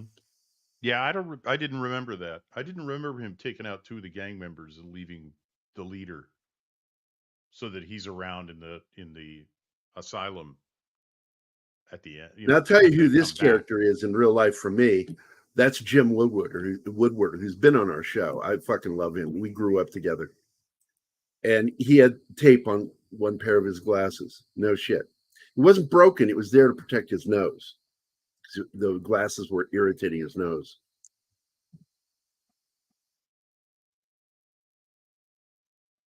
All the characters in this are very identifiable with. It reminds you of somebody you knew. Well, they're kind of archetypes, and this was another thing that King also. See, that was the thing, is King knew how to nail these certain aspects, and like I said, kids could relate to these things up to a point, right? There is that point where I understand some of the younger viewers out there, this might feel like a million years ago, but I mean, even watching stuff like Stand By Me, it's pretty clear that Stephen King had a pretty normal upbringing as a boy, right? Like, he hung out with the guys, and you can tell by the type of characters that he writes, he's the same kind of guys that we all kind of hung out with. We sat around and talked about how big Annette's boobs were getting and what monster movie we liked, and you know, shit like that. That's the kind of shit. And what is goofy, right? You know? And that's, you know, like he was able to tap into that very easily and did it well in a few stories, and this is just one of them. And yeah, these are really well defined kids, which is really difficult to find good, well-written kids. And what I mean is, these are not just kids in obviously an adult writing a kid character. Like, these feel like genuine kids. He was able to put himself back into his mindset when he was a 10, 11, 12-year-old boy and think again like a 10, 11, 12-year-old boy. And not from the way that, you know, like I was just jokingly, and we were just joking about how our parent, you know, the stuff that we were saying, like just that actual stuff, like the fear that got into you, Geary, right? Like, you're like, oh my God, if my dad finds out, blah, blah, blah, blah. But yet that's the kind of thing, you know, like, you know, he's able to put himself back into that mindset to write these kind of characters, which, I mean, for him, that's, you know, that's really, you know, a talent to be able to have, because not a lot of writers can write kids well. I can say that. And I mean, to be able to capture that, especially with stories like even just Stand By Me and It, are probably 2 of the best as far as like capturing what it was like to be a kid growing up from circa 1955 to 1998, probably. You know, like that's about, or maybe 95, 96, whenever the internet started taking over, basically. Yeah, and by the way, one of the scariest moments in the miniseries for me is when he breaks the punk out of the institution, and as the guy is escaping with a knife in his hand, it actually can be seen by the adult attendant, and that gave me chills that he could actually see it, Pennywise. You guys remember that? Yes.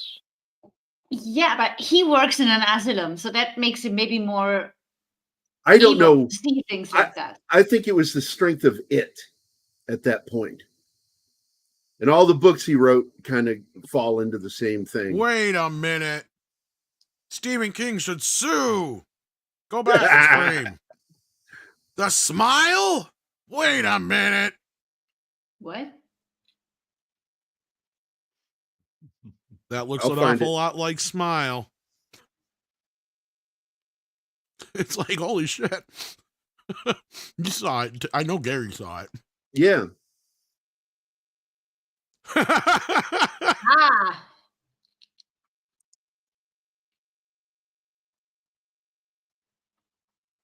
He wrote "Nah," the smile, and the glowing. And I think that's referencing. At least I know That's The that Shining, and yeah, The Nah Shining, is Graveyard Shift, isn't it? Graveyard Shift. The I'm not sure smile. what What the would that one smile be? is. Yeah, what would that one be?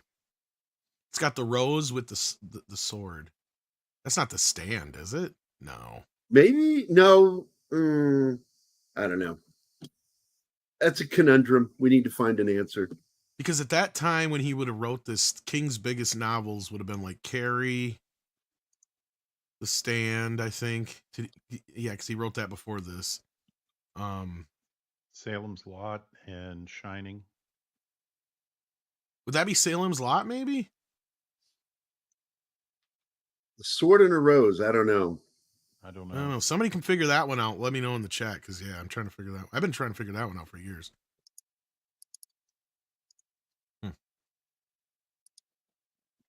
Unless it's one of the short stories, because Gnaw, I mean, the only one I could think of that would be Graveyard Shift. Unless that's a take on something else that I'm missing. But the glowing is the obvious one. Yeah. The Shannon. You mean The Shining? No. You don't want to get sued, boy. I want to get sued. It's The Shannon.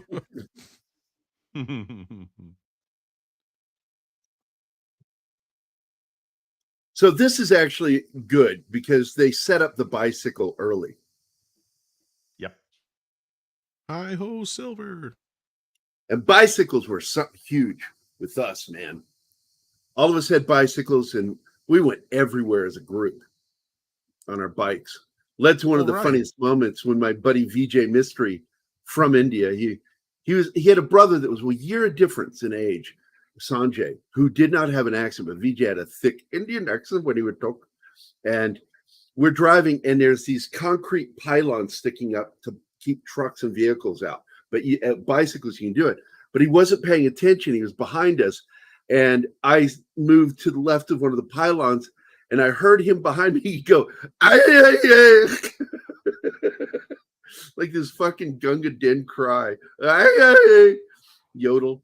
And he slammed into that fucking thing, went flying, got road rash.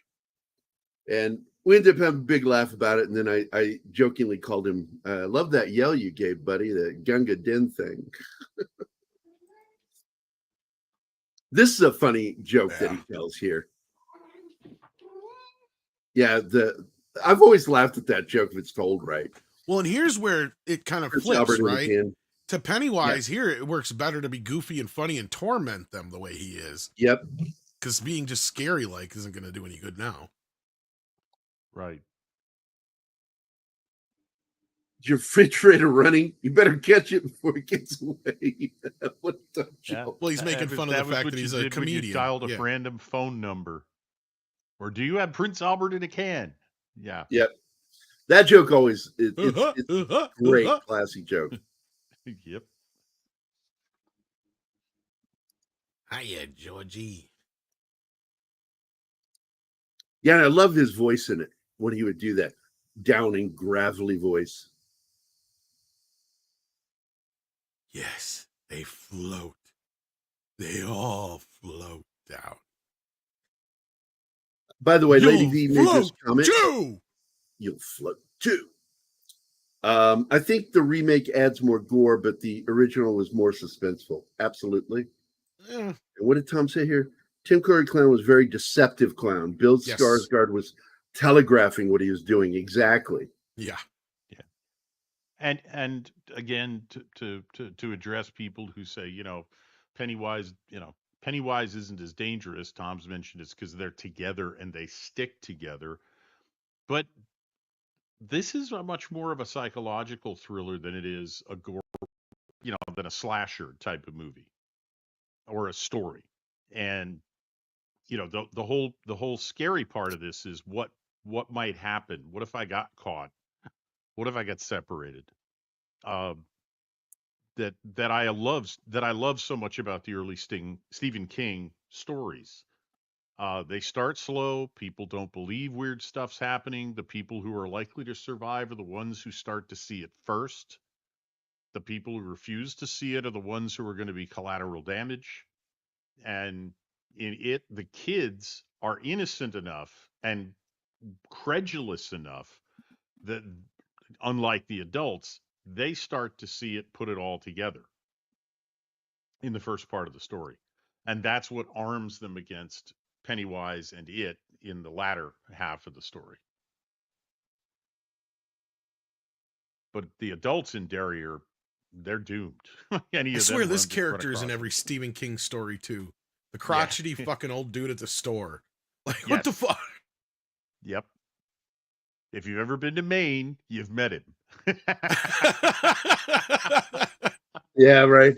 I swear to God, you stop in at a country store in Maine on the middle of a right on the side of some back road in the woods, and he's there. I'm not I kidding. can He's see there. that. And there's his son right there. Like, there's the old man I right wa- there. Like, I wonder if It's that Smile book is based on the Dark Half. oh, maybe. I didn't even think of that one. Yeah, maybe. That was a. See, that's the Because thing is one side yeah, violent and the other side is good. that could be. I'm dude, still I trying to pause. think of the rose and the sword though. But yeah. I Wait a pause it minute, what is here this? because oh yeah. Dean Coral was the real it, the worst ever. What are we talking about? He was a serial killer and sexual predator. He killed a bunch of kids. Probably one of the inspirations behind it. Now, I pause it here because you cannot convince me that this guy doesn't look like Roddy McDowell. Oh no, I love this guy, dude. He was in Breaking Away. He was in Fade to Black, one of my favorite Hollywood produced horror films that just didn't. It tanked in the theater, but I like it a lot. He's a psycho that loves movies, and he's loses his mind and starts killing people in the movie. But he goes to kill them as characters from horror films, classic, or even a gangster film. What was his kid's name? I forget it.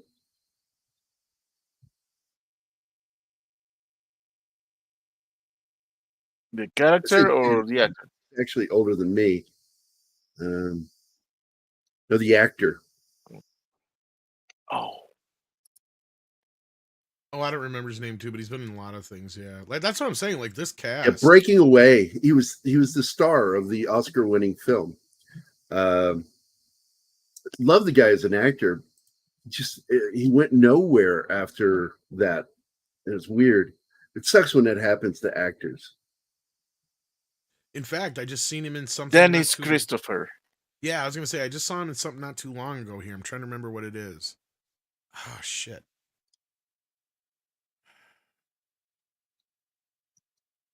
Django Unchained. That's it. Thank you. I was gonna say it's a period piece. I'm trying to remember now. Because I watched. If you've Django never Unchained seen like a year or Breaking two Away, ago. and that's a film that I would like to cover sometime on a Wednesday. I love that movie, Breaking Away. It's Dennis Quaid's first big film. Also, a child actor who never really got very tall that played Rorschach. That's his first big Oh, film outside of Bad News Bears. Jackie Jackie Earl Earl Haley. Earl Haley, because his big films were the Babe Ruth League baseball movies, the Bad News Bears. But then he was in 1978, I think it was, when Breaking Away was made, and that kind of shifted him from child actor to adult actor. Yeah, he was in he played Freddy in the remake of Nightmare on Elm Street as well. Yeah, terrible film. I felt bad for Yeah. him. Yeah, that was the one time where I was like, oh no, never will I ever watch a remake of Nightmare on Elm Street. And they're like, well, we got the guy who played Rorschach to play him.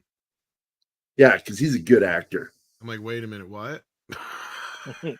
Because Joker thinks I'm listening. Joker thinks that movie showed the first time punching a clock. And I'm like, no, Jackie Earl Haley did that in Breaking Away when he quit his job. He said, don't forget to punch out.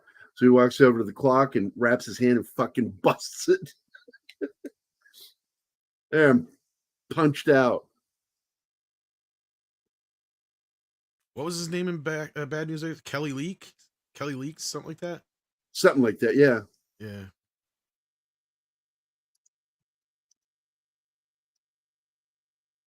Walter Matthau made that movie We all so wanted to be fucking him awesome. when we were kids. And Tatum O'Neal, man, when I was a kid, I had Fucking a child smoking crush. cigarettes on the mountain. Yeah. Shit. She was a bad girl. No, here's I a liked her. movie I can't even believe they made a remake 10, 15 years ago, let alone would even try now. Bad News Bears, yeah. Yeah, because they made 3 films. They did. Wow, With plus the a bulk remake of and the the cast. TV show. Yeah. Yep. Looking it up. God real knows how quick many here. ripoffs. Beep, beep, Richie. Yeah, that's another thing they have once in the movie, but they don't explain it. But it's in here, they kind of explain what it is a little bit more. And in the book, they really do, which beep, beep, Richie means shut the fuck up, Richie. Yep, beep, beep. Your mouth's running too fast, yeah.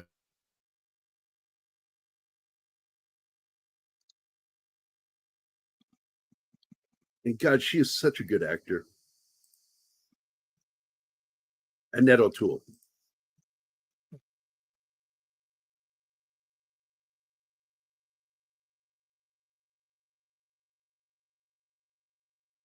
For those kids that have TDS, there's your comment.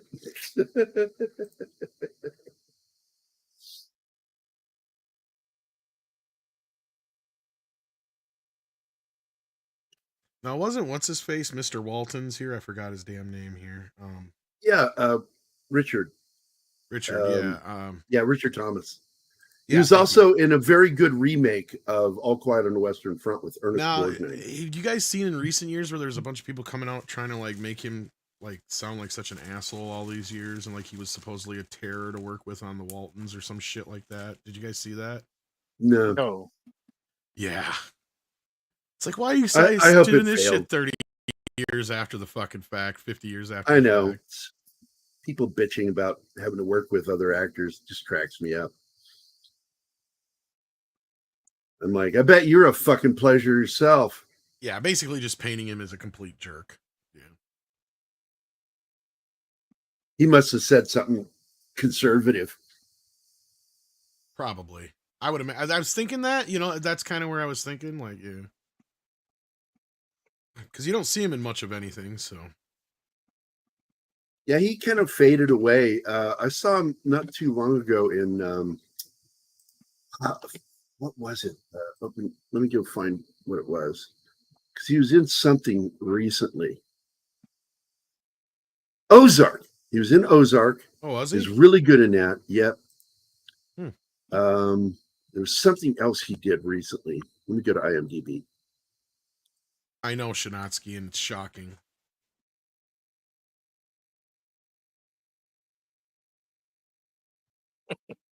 He was in NCIS 2 episodes. I remember those. And that's the one I was actually thinking about. He also was in a single episode, a very good single episode of The Blacklist. There he is. This is the scene where he's going to break him out. Hey, how you doing, buddy?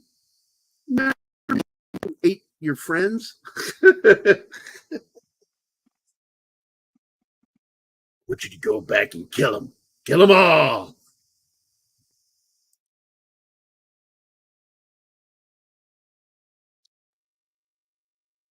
"36 kids in 2 years? My God.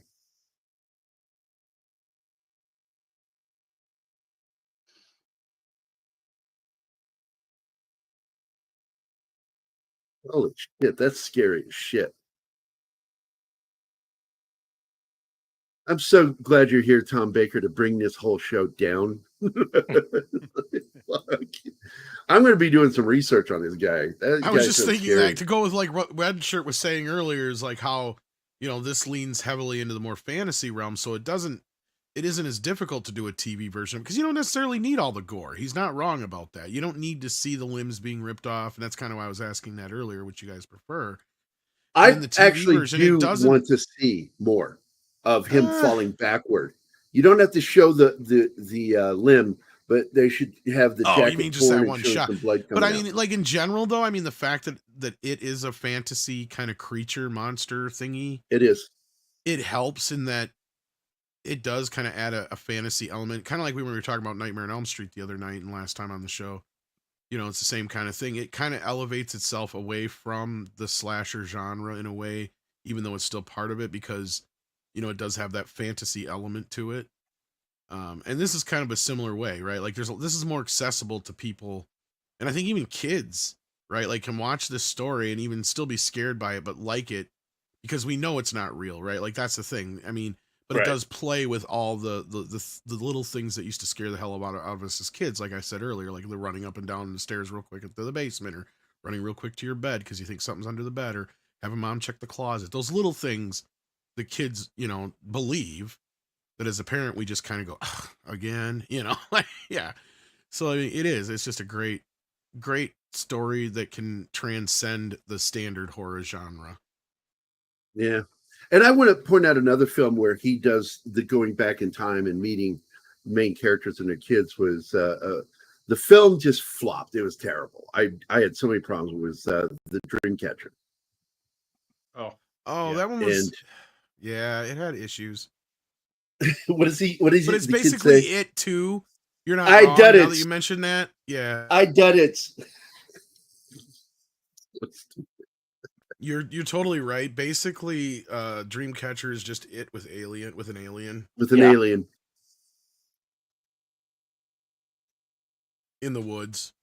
And a kid that's mentally handicapped Yeah. that grows up to be the one that saves him. I forgot all about that one until you brought it up. I'm like, oh yeah, that's the one that's the direct rip off of it. Like, it's like, dude, I'm just gonna rip myself off. Like I saw that in the theaters and I'm like, what the fuck, dude? And I'm like, if the book is really like this, like you just ripped yourself off, dude. What the hell?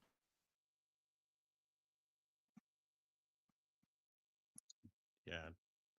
Well, the thing I liked about American Psycho film was that at the end of it, you begin to really believe, I believe, that he fantasized everything.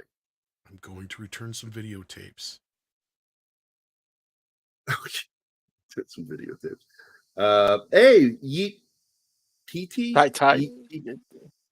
Yeet Tai Tai? What's up, man? I don't know, man. Hey, and my good buddy Mephisto is here. Hey, it's okay. Well, you mentioned in a different context. You mentioned the story in the movie Magic earlier. Yes. And to me, what's the scariest part of Magic is you, the viewer, trying to figure out whether the ventriloquist is going insane or the dummy really If it really is alive. Yeah. is alive. Yeah. And the longer they can stretch that out and make you wait for the answer, the more tension is built in the story. And Stephen And the King, problem is they never really answer it in the movie necessarily. I know. Because the But I book mean- does, but the book does it in a way that you can only do in a book. For those who Right. don't know, the twist is, kids, ladies and gentlemen, the dummy is writing the whole book. Right. You think it's from the character's point of view, but no, you find out the whole time at the end, no, this is a dummy writing the story and telling us the story. Right. Yeah, so the dummy that's is my alive, problem. yeah. That's my problem. That right there, because I got a bunch of guys on a stream one night to tell me the ending of the movie version of The Mist. Oh, yeah. By I Stephen hate King. that one. Yeah. Yeah. And I loved the story. I used to visit Bridgeton, Maine, which is where The Mist takes place. One of the few times Stephen King named an actual town in Maine. And the first time I walked into the grocery store there, the hairs on the back of my neck stood up because 20 years later, it was the same. as it was in the story. Hmm. And I was like, just all I want to know is when we walk out of this store that fog is not rolling in. That just please tell me there's no fog when I walk out of this store. Um, the thing about The Mist, the story, is that it's a Lady and the Tiger ending. You don't know whether they make it or not in the book. And Right. the father has been narrating the story and written it down as a diary. The movie, I won't give spoilers in case anybody wants to Most people watch know it. the ending, but yeah. Okay. Yeah. But the movie does not give you an ambiguous ending. And it destroys the It's a father fuck as you the ending. hero. Yeah. It destroys the father as the hero of the story. And I thought Stephen King might have liked that ending, but that's modern, weird Stephen King liking that ending. He wrote that back in the 60s when he wasn't yet a full-time author, and he was working in the area, and they were living on Long Lake. He and his wife Tabitha were living on Long Lake, and he just wrote it about the area he was in. And finally later he did the same thing, except he changed the town names. But he's Bingo. always done that. He's always called the area that in Maine that he was familiar with. He's always evoked it, and he does it very well, by the way. Yeah. But yeah, that's the psychological aspect. Magic had it. The Mist has it because what you can't see is what scares you. You were talking about you run upstairs in the dark as a kid because there might be something under the bed. I would dive for the bed from halfway across the Yep. room so that I didn't have to stand next to it to get into bed. Same thing. Yeah. Say whatever. Yeah. It's And- so and what funny you- you brought that up, Red Shirt, because Sawborg from Guar, right? Not The sure. character Sawborg. That's my buddy Matt McGuire, and we used to write and do comic art together. Uh-huh. And I wrote a story, What's Under the Bed, based off of a nightmare I had where I was trying to go into my dad's room, but suddenly there's no light. It's daytime and there's no light coming into the room from the window. It's pitch black and the door's cracked like just this much. And I quickly shoved the door open and hit the light switch and nothing happened. And I heard something wrestling underneath the bed. And I turned to run, and it's when you can't run in your dreams. You know how that goes. And it's behind me, and I know it's behind me, but in the dream, right at the end of the hallway, I go flying super fast into the ground. And I turn, and then I woke up. And I wrote that as a short story. And Matt McGuire, Sawborg from Guar, used my story for his short story that he had to write to graduate high school. Uh-huh. I gave it to him. He'll tell you. It's fucking funny. He passed. Teacher says, that's a very good story. And she relayed that to me. I'm like, oh, tell her thank you. Is she hot? Can I sleep with her?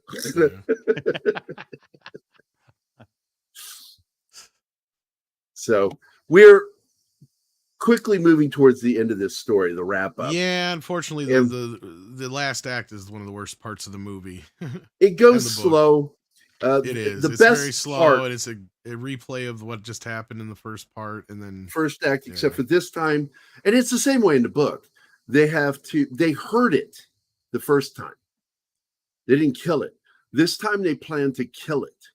yeah, they ripped and- its heart out in the book too. I remember that. Yeah, Yes, they tear it apart with their bare hands, which is something that Father Weems, my godfather, once told me.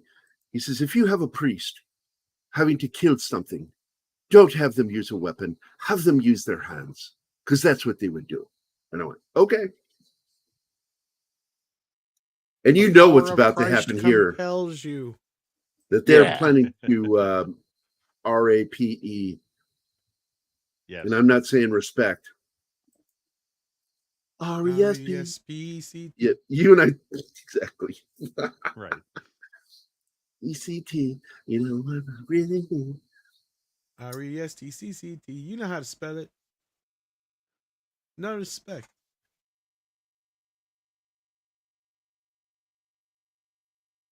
And of course, he ends up getting wounded by what's his name, the bad guy, tough kid. Mike. Is that his name? Martin, help me Yeah. here. Which one is What? the bad guy that just escaped from the hospital? Henry, Oh, the one oh Henry. Henry. Yeah. Yeah, Henry stabs him. we have a new subscriber. Yeti, Yeti. And I said it right the first time. It's Yes. Yititi. It's Yititi. Yititi. And welcome. Thanks for joining, man. Glad you subscribed.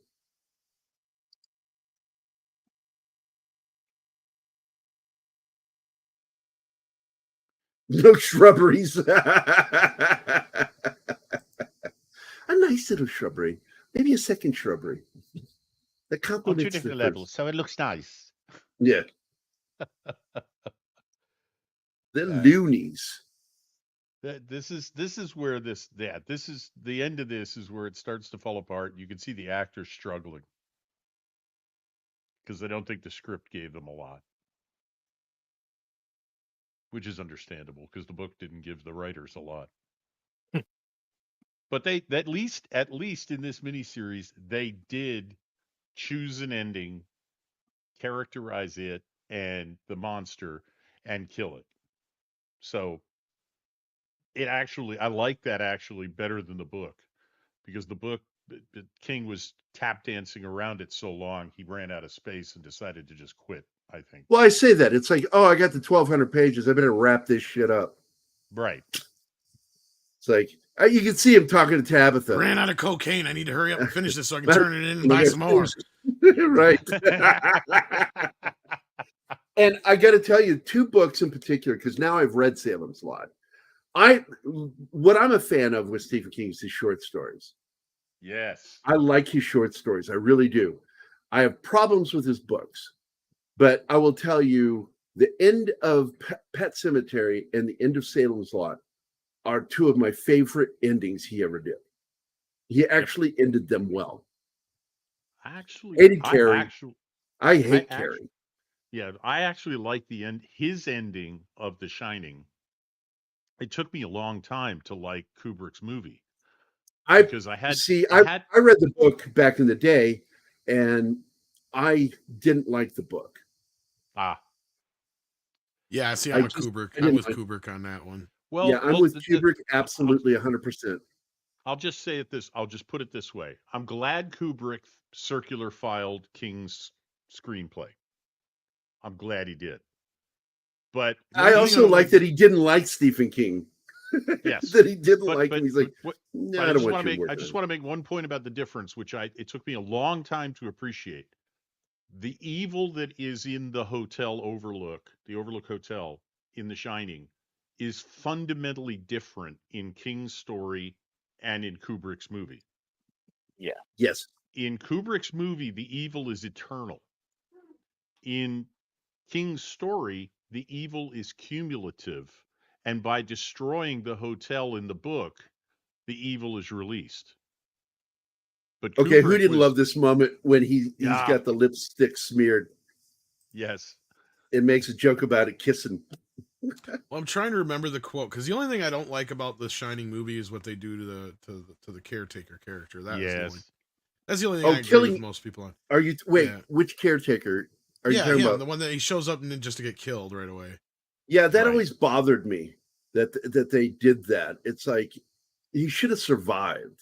Well, and Kubrick did it just because he needed somebody to fucking die, right? Like that's what he was thinking. I guarantee you, he's like, something's got to happen here, because that was where I was getting to. Is like his quote, if I remember, I don't remember. I'm paraphrasing here, but basically, I remember him saying something about King was like, look, his book was basically about a guy who's trying to deal with being an alcoholic. Maybe King's trying to work some shit out. I don't know, but that's not what this movie's about. It's a ghost story. Like, that's what he said. Something along those lines.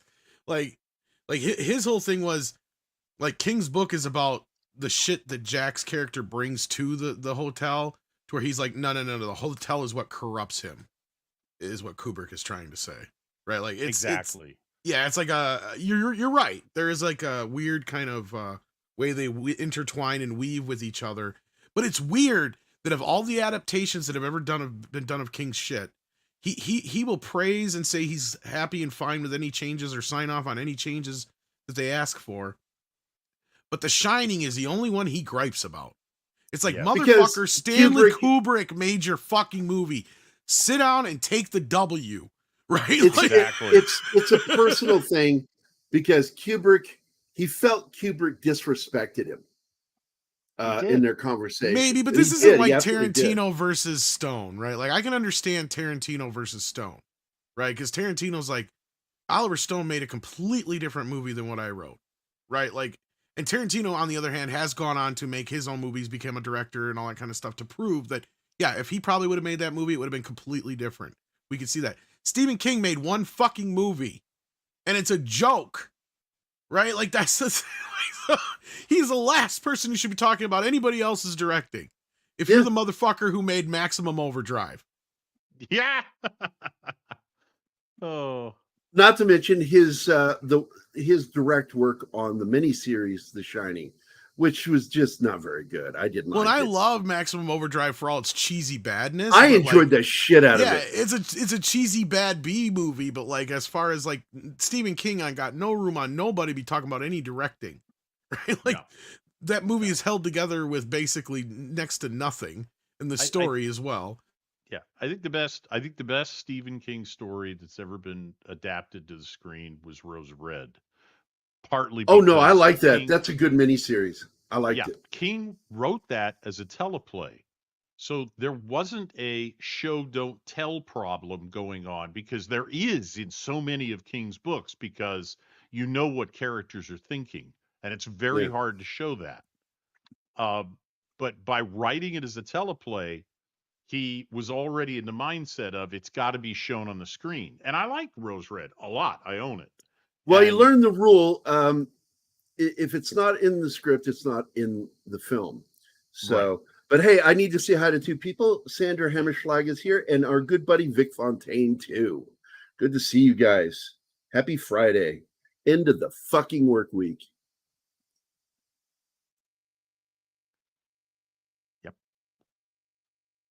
and that's a problem for this. That's a problem for this miniseries. I mean, one, King's inability to decide how to finish the story, but also two, it's such psychological horror that you need to somehow get inside the characters' heads in order for the audience to get it.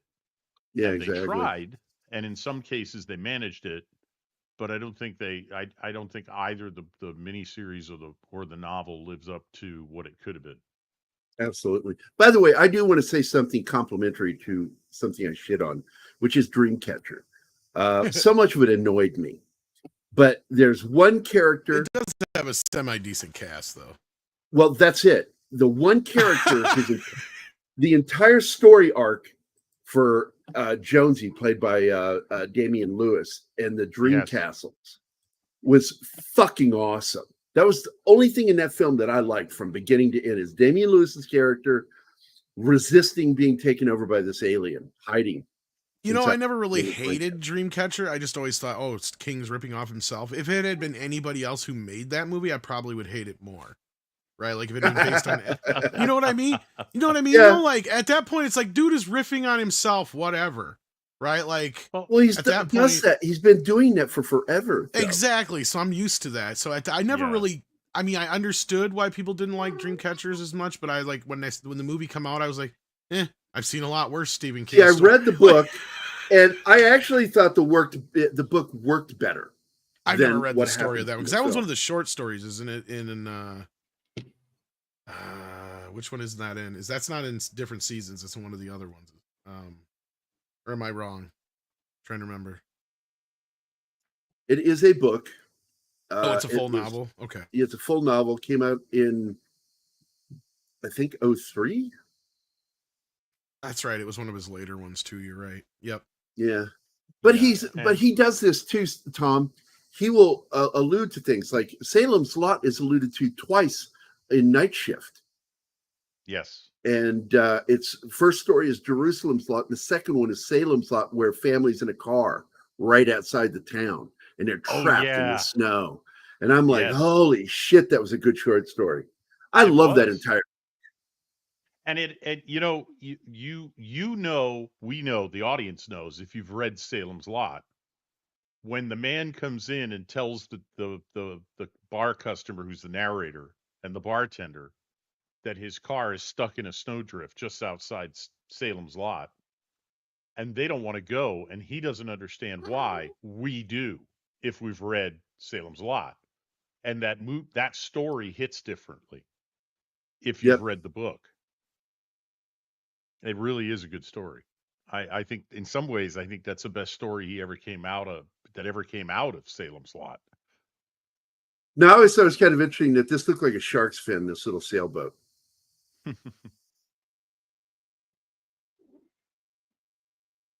There have been 2 remakes. The original one was made in 1979, and then it was remade in 2004, and then they just did another remake, which was just both the remake from 2004 and the new one, garbage. You killed my brother, George, bastard.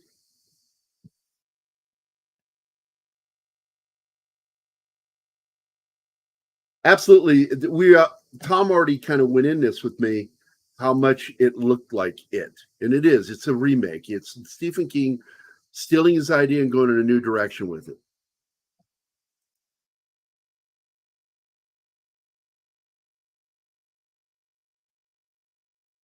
I agree with you, Shinatsky. This scene didn't look really good, but at the same time, I do like this scene where they're communicating with Pennywise.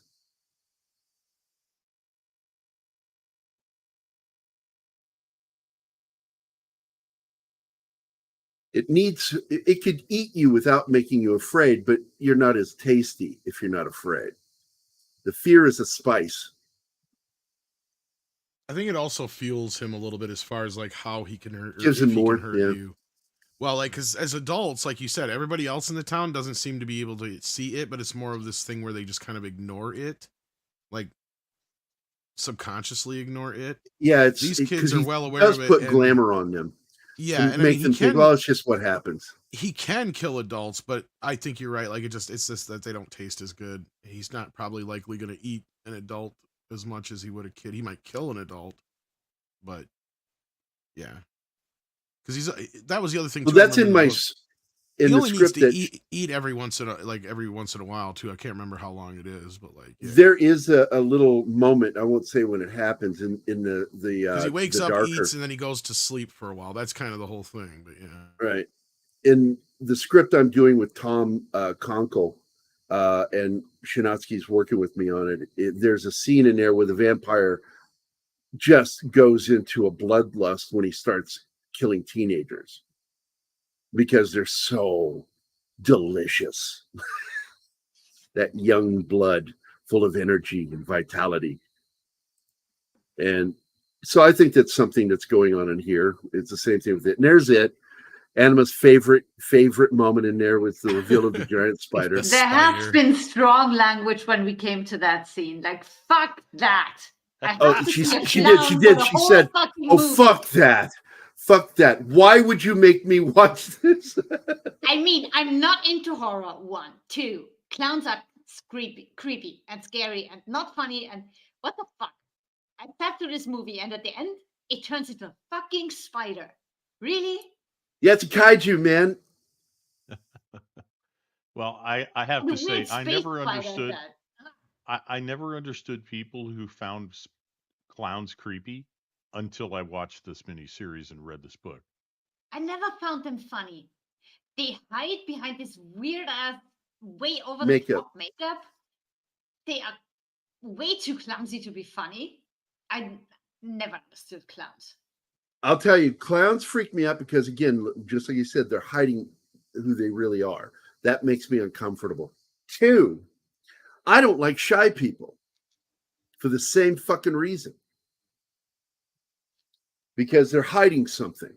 And it makes me very suspicious of them. I love this moment. He's dying. And Anna's like, why is he dying? And I said, it He's crushed been him. crushed. Yeah, I didn't It hear that. crushed him. And he And died you the hear the virgin bones. too. How sad. But he loved them. That's who he And loved. he was with them when he died. Yeah. As for clowns, the only clowns that freak me out more than normal clowns are the ones who don't talk. Mimes. Yeah, fuck that. I get it, it's an art form, but fuck that. Not for me. So I they don't think it's, basically they weaken the thing, it, and they attack in mass is how they're able to destroy it. You were Well, going to say something, Richard? the girl is shooting is the it a silver at it. coincidence that the French are most famous for producing mimes? Just asking. Not surprised. I can't stand the French for the most part. That's not that racist. But yeah, the girl has the silver things No, it's back because nationalist. I hate a nation. the black dude That- went back in and got the silver bullets that she misfired when they were kids. They didn't really do that much. They made a hole in his skull, yeah, but that's all. So she has them again and she fires at that spider thingy, misses the first one. How can you miss a thing that's that big? But okay. But yeah, they weaken it by doing that. And the when she finds the first one that missed and fires it at the spider's belly, I think that gives them the chance to really go full in and rip I it apart. also like, by the way, that it's actually this character, Mike, that's actually writing and telling the story. This is where you learn that he's he writing. is, before he loses his memory. Yes. Yeah. And it feels like he's always been doing that when he was a child, even. And look, So he was always able to go back and read and maybe not remember, but know that at one point he had these memories and wrote them down. I think he's been doing that all the way from childhood. That's And what it did sounds you- like. Did you notice that his hair is turning dark again? I don't Oh, know yeah, if the that's gray just- is disappearing at the end. Yeah. Yes. that might be inconsistency though. That they Now, just this in the gray him book, what happens here, pissed me off. I thought it was a weak ending, but they found a way to foreshadow it in the miniseries in a way that this pays off. That it put her into this catatonic state, and by giving her the thrill, the rush of going down a hill on a bicycle, works so much better with this film than it did with the book. I'll agree with that. This made much more sense in the miniseries than it did in the book. I thought You're it was so a happy when forlorn he hope. gets her out though, and then you see that she has never woken up really. So you're so relieved when she does once they're on the bike and in danger. And I love that the character of Ben Hanskin gets Beverly in the end, and they've got a kid on the way. They've been Oh, yeah, together that's for a the year, and great they've got a curse. kid on the way. Because none of them have kids and they break the curse. So it's finally Yep. over.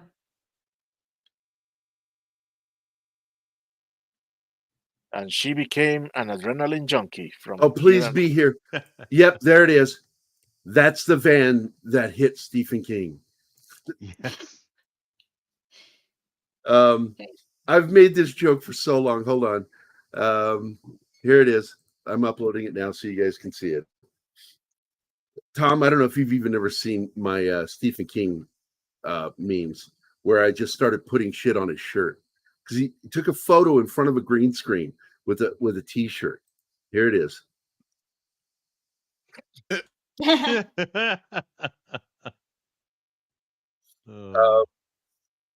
One of them has a blood spot on the shirt and it says Carrie sat here. Oh. Come on, man. Come on, Tom. Oh, that's funny. I've done some fucked up things and I would tag him and he blocked me. Oh, he's a Facebook. fucking dumbass. Oh, I just yeah, well, just called him a snowflake during this fucking stream.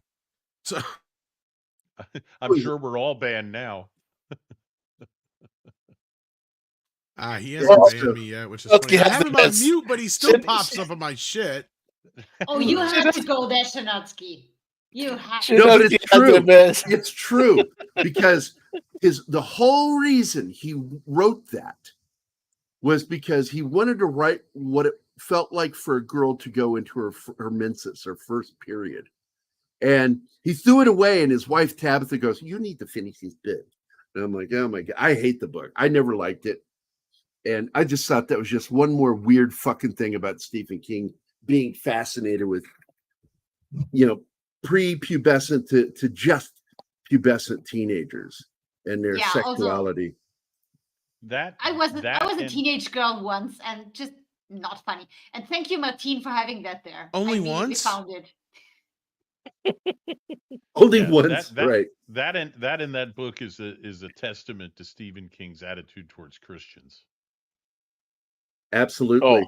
Name, yeah, he name a hates 'em, person in yeah. a Stephen King story who is anything close to a devout Christian who is not weird, evil, or a problem for everyone around them. I'll wait. The priest of Salem's Lot. And ironically, closest- like in The Mist, the movie, Yeah. the Christian lady may be insane, but in the end, you find out, if you really pay attention, she was completely right. Yes. Well, Mrs. Carmody wasn't Christian in the story. She was Christian in the movie, from what I've heard, because I haven't seen. But in the end, King still, she has was this right. anti-Christian thing that Yeah, he's such a douche the nozzle. book Insomnia was the closest he ever came to being even-handed, and willing to give Christians the benefit of the doubt. But other than that, I've never seen it. I mean, if anything, in Needful Things, that's the one thing. It's like, shit, you would have think at least one of the town's clergymen would have not gone in there, dealt with that shit. But no, even that, it's kind of, they get both of them. But yeah. No, this was a decent miniseries, though. I don't know if they'll be ever be able to do it better. I think the proof was in the pudding with the remakes, despite how popular they were. I don't know. Absolutely. I still can't bring myself to. This is the definitive version still to me. Yep. It is. I think it's the best version. I think it's better than the book. And I will go to the grave saying that. I think it's better than the book. So it is come Well, that's to the beauty where- of King, is a lot of his movies sometimes are better than the books in some ways, right? Like, that's Yeah. the problem. But That goes along with his issue of not being able to end anything. So I feel sorry for any of his girlfriends and wives. his cocaine. Is it? I think he's still with Tabitha, but I bet you he's cheated on her. No, I just mean that he doesn't know how to end. Oh, Oh. speaking of endings, we now go to the last segment of the show before we leave, which is this.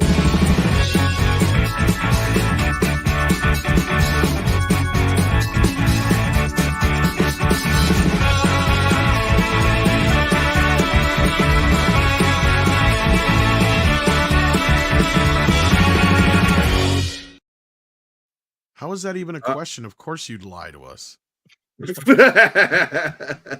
Well, this is a portion of the show where I ask or make a statement, and you, through questions, have to figure out, the panel and the audience, the chat, need to figure out if I'm telling the truth or if I'm just made up a bunch of bullshit.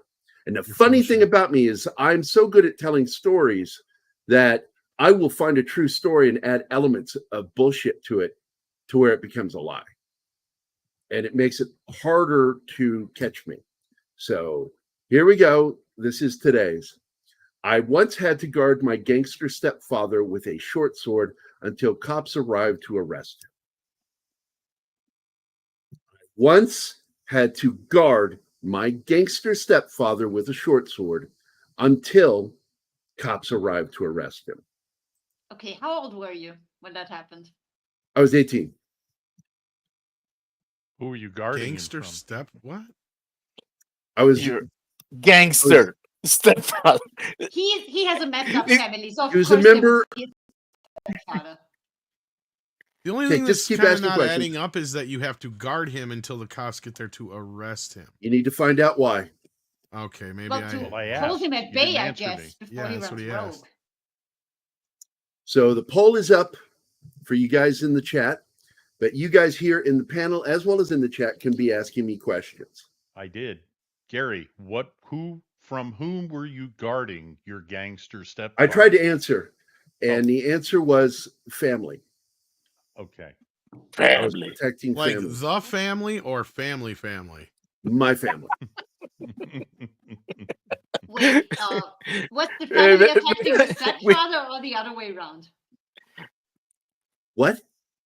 Was the family on for the stepfather or was the stepfather being aggressive? As to like why I was holding a sword, Yeah. I I'm just knew he trying was a to. gangster. I knew he was a gangster. He was involved with Yeah, a but gangster group that I'm not going to identify exactly by name.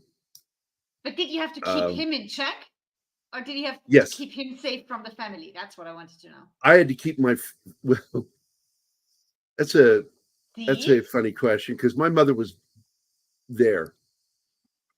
My mom was there, her husband, and so keep asking.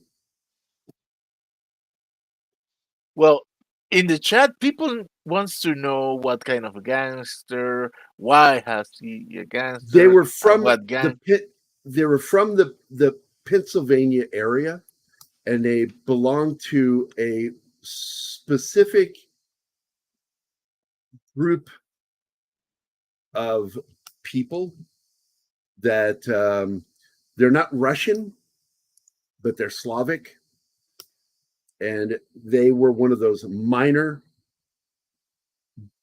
organized crime gangs on the East Coast.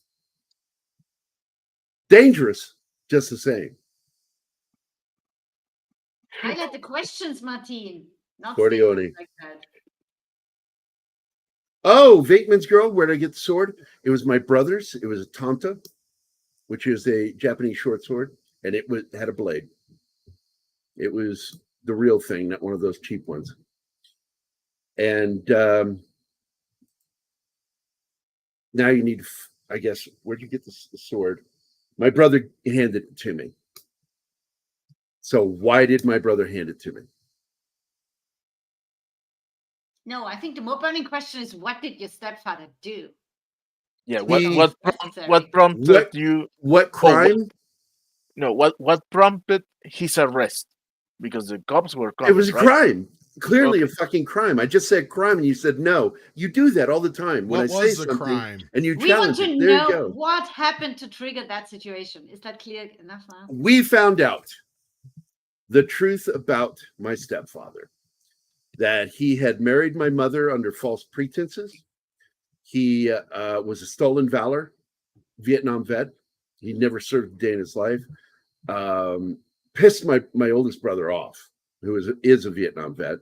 Broke all our hearts when we found out he had lied to us, but then made us angry because he had also robbed my aunt, Maddie, and stole close to about, I think it was between $20,000 and $50,000. And my brother Mike was the one who spearheaded the leading into this. Found out the truth, confronted him in the living room of the house we were in, and called the police. And then, because we lived by the lake, there was a long 1 mile long driveway to get to the house, and he had to walk all the way to the end of this driveway to meet the cops. And he turned to me as the only male that knows how to fight in the room and handed me the sword. And he said, "Don't let him get out from behind our wet bar," because we had a wet bar at this house in the basement where we lived. And my brand new wife, who was pregnant, we just got married. This happened in May of 1983. And it's there. Ask more questions. Did they arrest him when they arrived? Yes. And I had to let go of the sword under threat of being shot. I was told, drop the sword. I went, not a problem. I said, I'm going to set it down, not drop it, because it's a real sword. Oh, I saw this episode of Cops.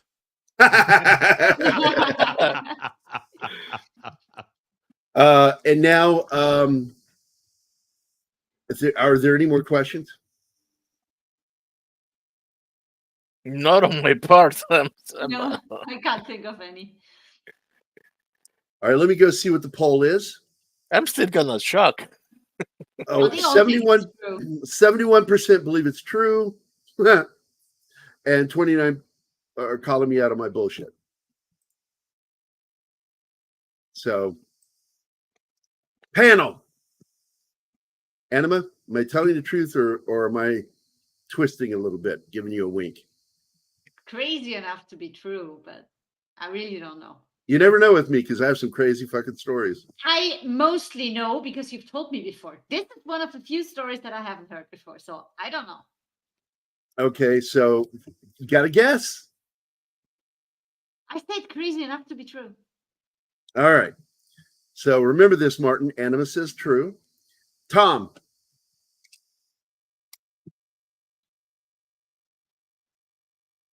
Did he have an accent? When I Chris Girl think- is asking that. I think Tom is away. Red shirt.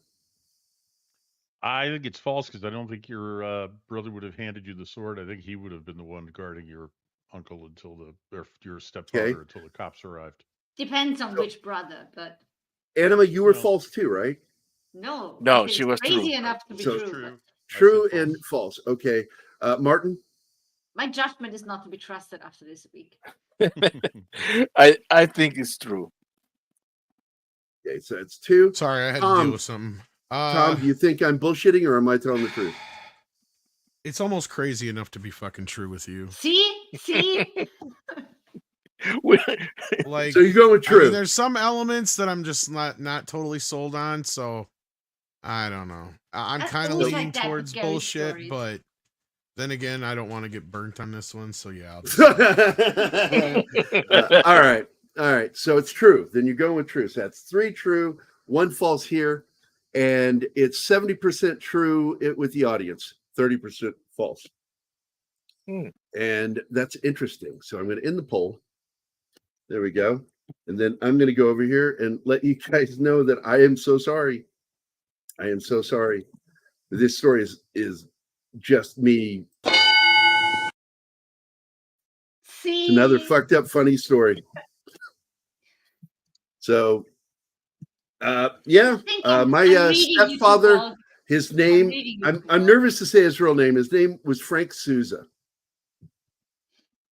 Like the great conductor that made all the marches, Souza, S-U-Z-A. And he was a stolen valor motherfucker. And in one night we found out everything was bullshit with this guy. But when we got on the phone with Aunt Maddie, my Aunt Maddie, and found out just how much he had been involved with taking him. My mother may have been complicit in this. We don't know. She died. We'll never find out. And the funny part was the whole time I had a sword on him, and he was behind the bar, and I was told, don't let him out. He has a gun in his bedroom. Everybody's in danger if he gets that gun, Gary. And Mike had to go meet the cops, and I'm like, why don't you send me to meet the cops? My brother Mike just didn't want to deal with him. And he fucking hands me that sword, and I'm like, oh, fucking shit, man. Holy shit, I got a sword. It's a real fucking sword, and I might have to kill this guy. And so I told him, I said, I'm going to tell you now, Frank, don't do See, anything. you made it sound like you were guarding him from other people. Like, I had to guard him and keep him imprisoned. Hold him against. see, his that's wish. different. See, that's not the way you're presenting. I should have got. It was, So it was I'm all glad how I it went was with how I true. was So at. that was where my question came in from the start. Like, I'm like, wait a minute, this doesn't add up. So he tried to go for the phone that we had called the If I was cops a on, cop, I'd call bullshit on you. and I hit the phone once with the sword, and this is how good that fucking sword was. I cut the phone off the wall, and that kind of was like, holy shit! That I didn't have to hit it twice. I fucking cut it, and but now I think about it, I did try to hit the cord, but the cord flexed, and so then I hit the phone with the sword because I was told that he might try to call some of the people that he worked with to come help him, and that could put everybody in danger. So I took it seriously, cut the phone off the wall, kept him there, and I think the biggest driving force is my pregnant wife, who's due at any moment, is in the other room. And I'm like, oh my God, oh my God, oh my God. You know, I got to protect my wife. And it was scary. And I had my drunk mother over there. Such drunk. Says, you're such an asshole, Frank. And I'm like, Mom, shut up. Let's not exacerbate the situation with your fucking mouth. And I turned to Mike's girlfriend and I said, do me a favor, put your hand over her fucking mouth. And she did. I don't remember her name. It's one of the people from that situation that really helped me. And I was so scared. And the cops showed up and my brother came in the door with the cops. And he said, this is my brother. But the cop still says, you need to drop that sword. And I said, I'm going to set it down if it's okay, because it's my brother's sword. And they arrested that motherfucker. And I don't know whatever happened to him after that. He was charged and he was convicted.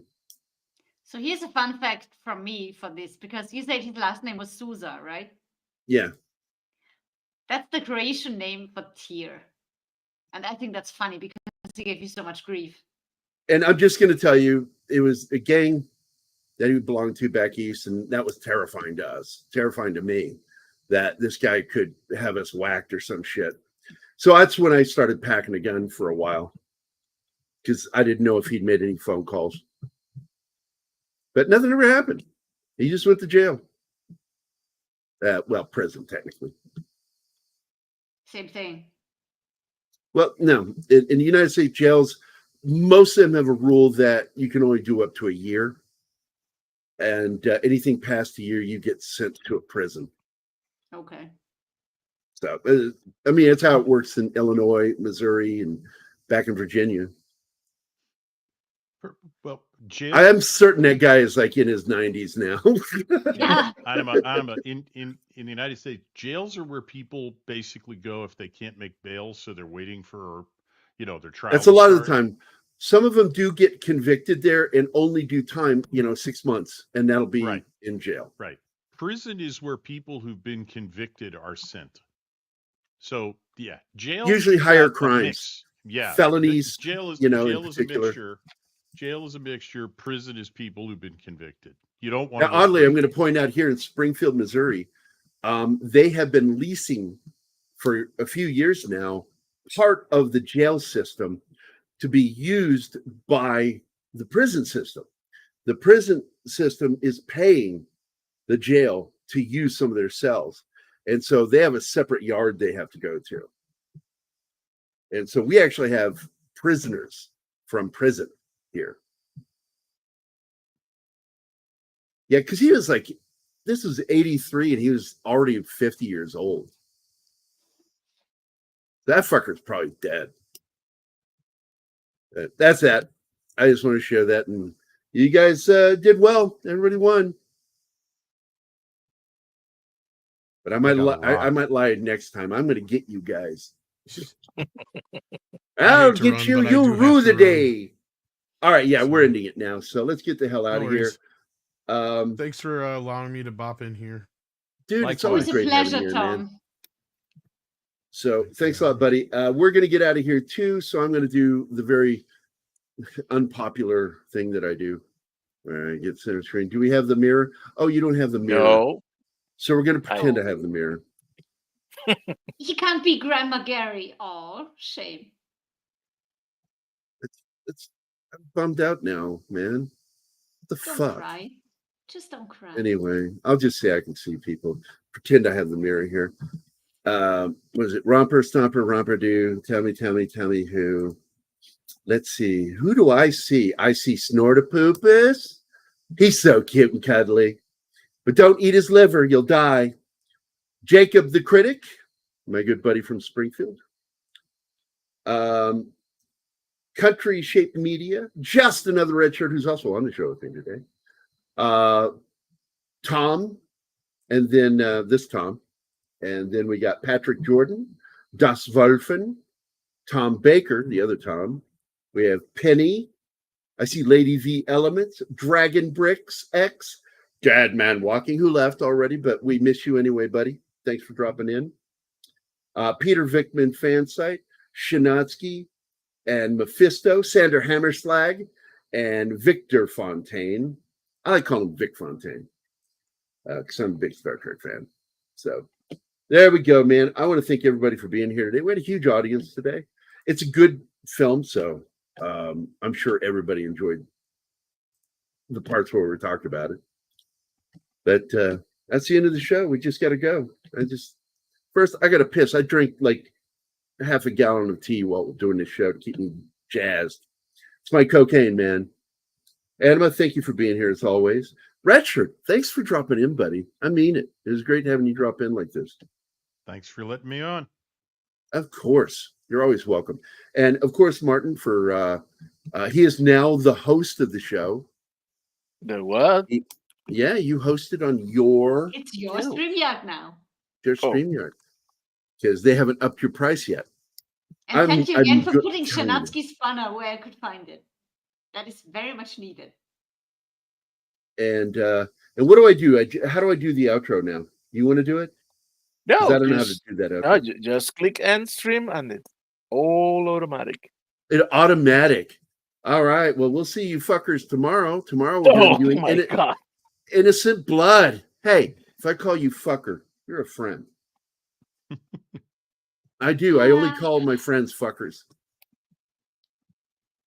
That's true. So we're going to get the hell out of here. Guys. Everybody have a great Friday. Don't forget, we've got John later tonight, 8:00 Central Time. And we also have Friday Night Frolics with Doomcock, man. You can't miss that. So have a great Friday, guys. Be and safe. John's show. He said I just said it. You're not listening to me. I said, don't forget John's show tonight at 8:00 Central Time. And then I said, Doomcock. You just don't fucking listen to me, man. Oh, look or you're at not, Xander. or Look your at you just can't hear me because your accent. He's already quoting tomorrow's movie here. I feel like having So Italian. let me finish saying what I was saying. Don't forget, tomorrow we're doing Innocent Blood by John Landis. It's a fun little vampire romp with a vampire that's got a taste for Italian. Halfway through fun. it. We're halfway through it. All right. Bye, guys.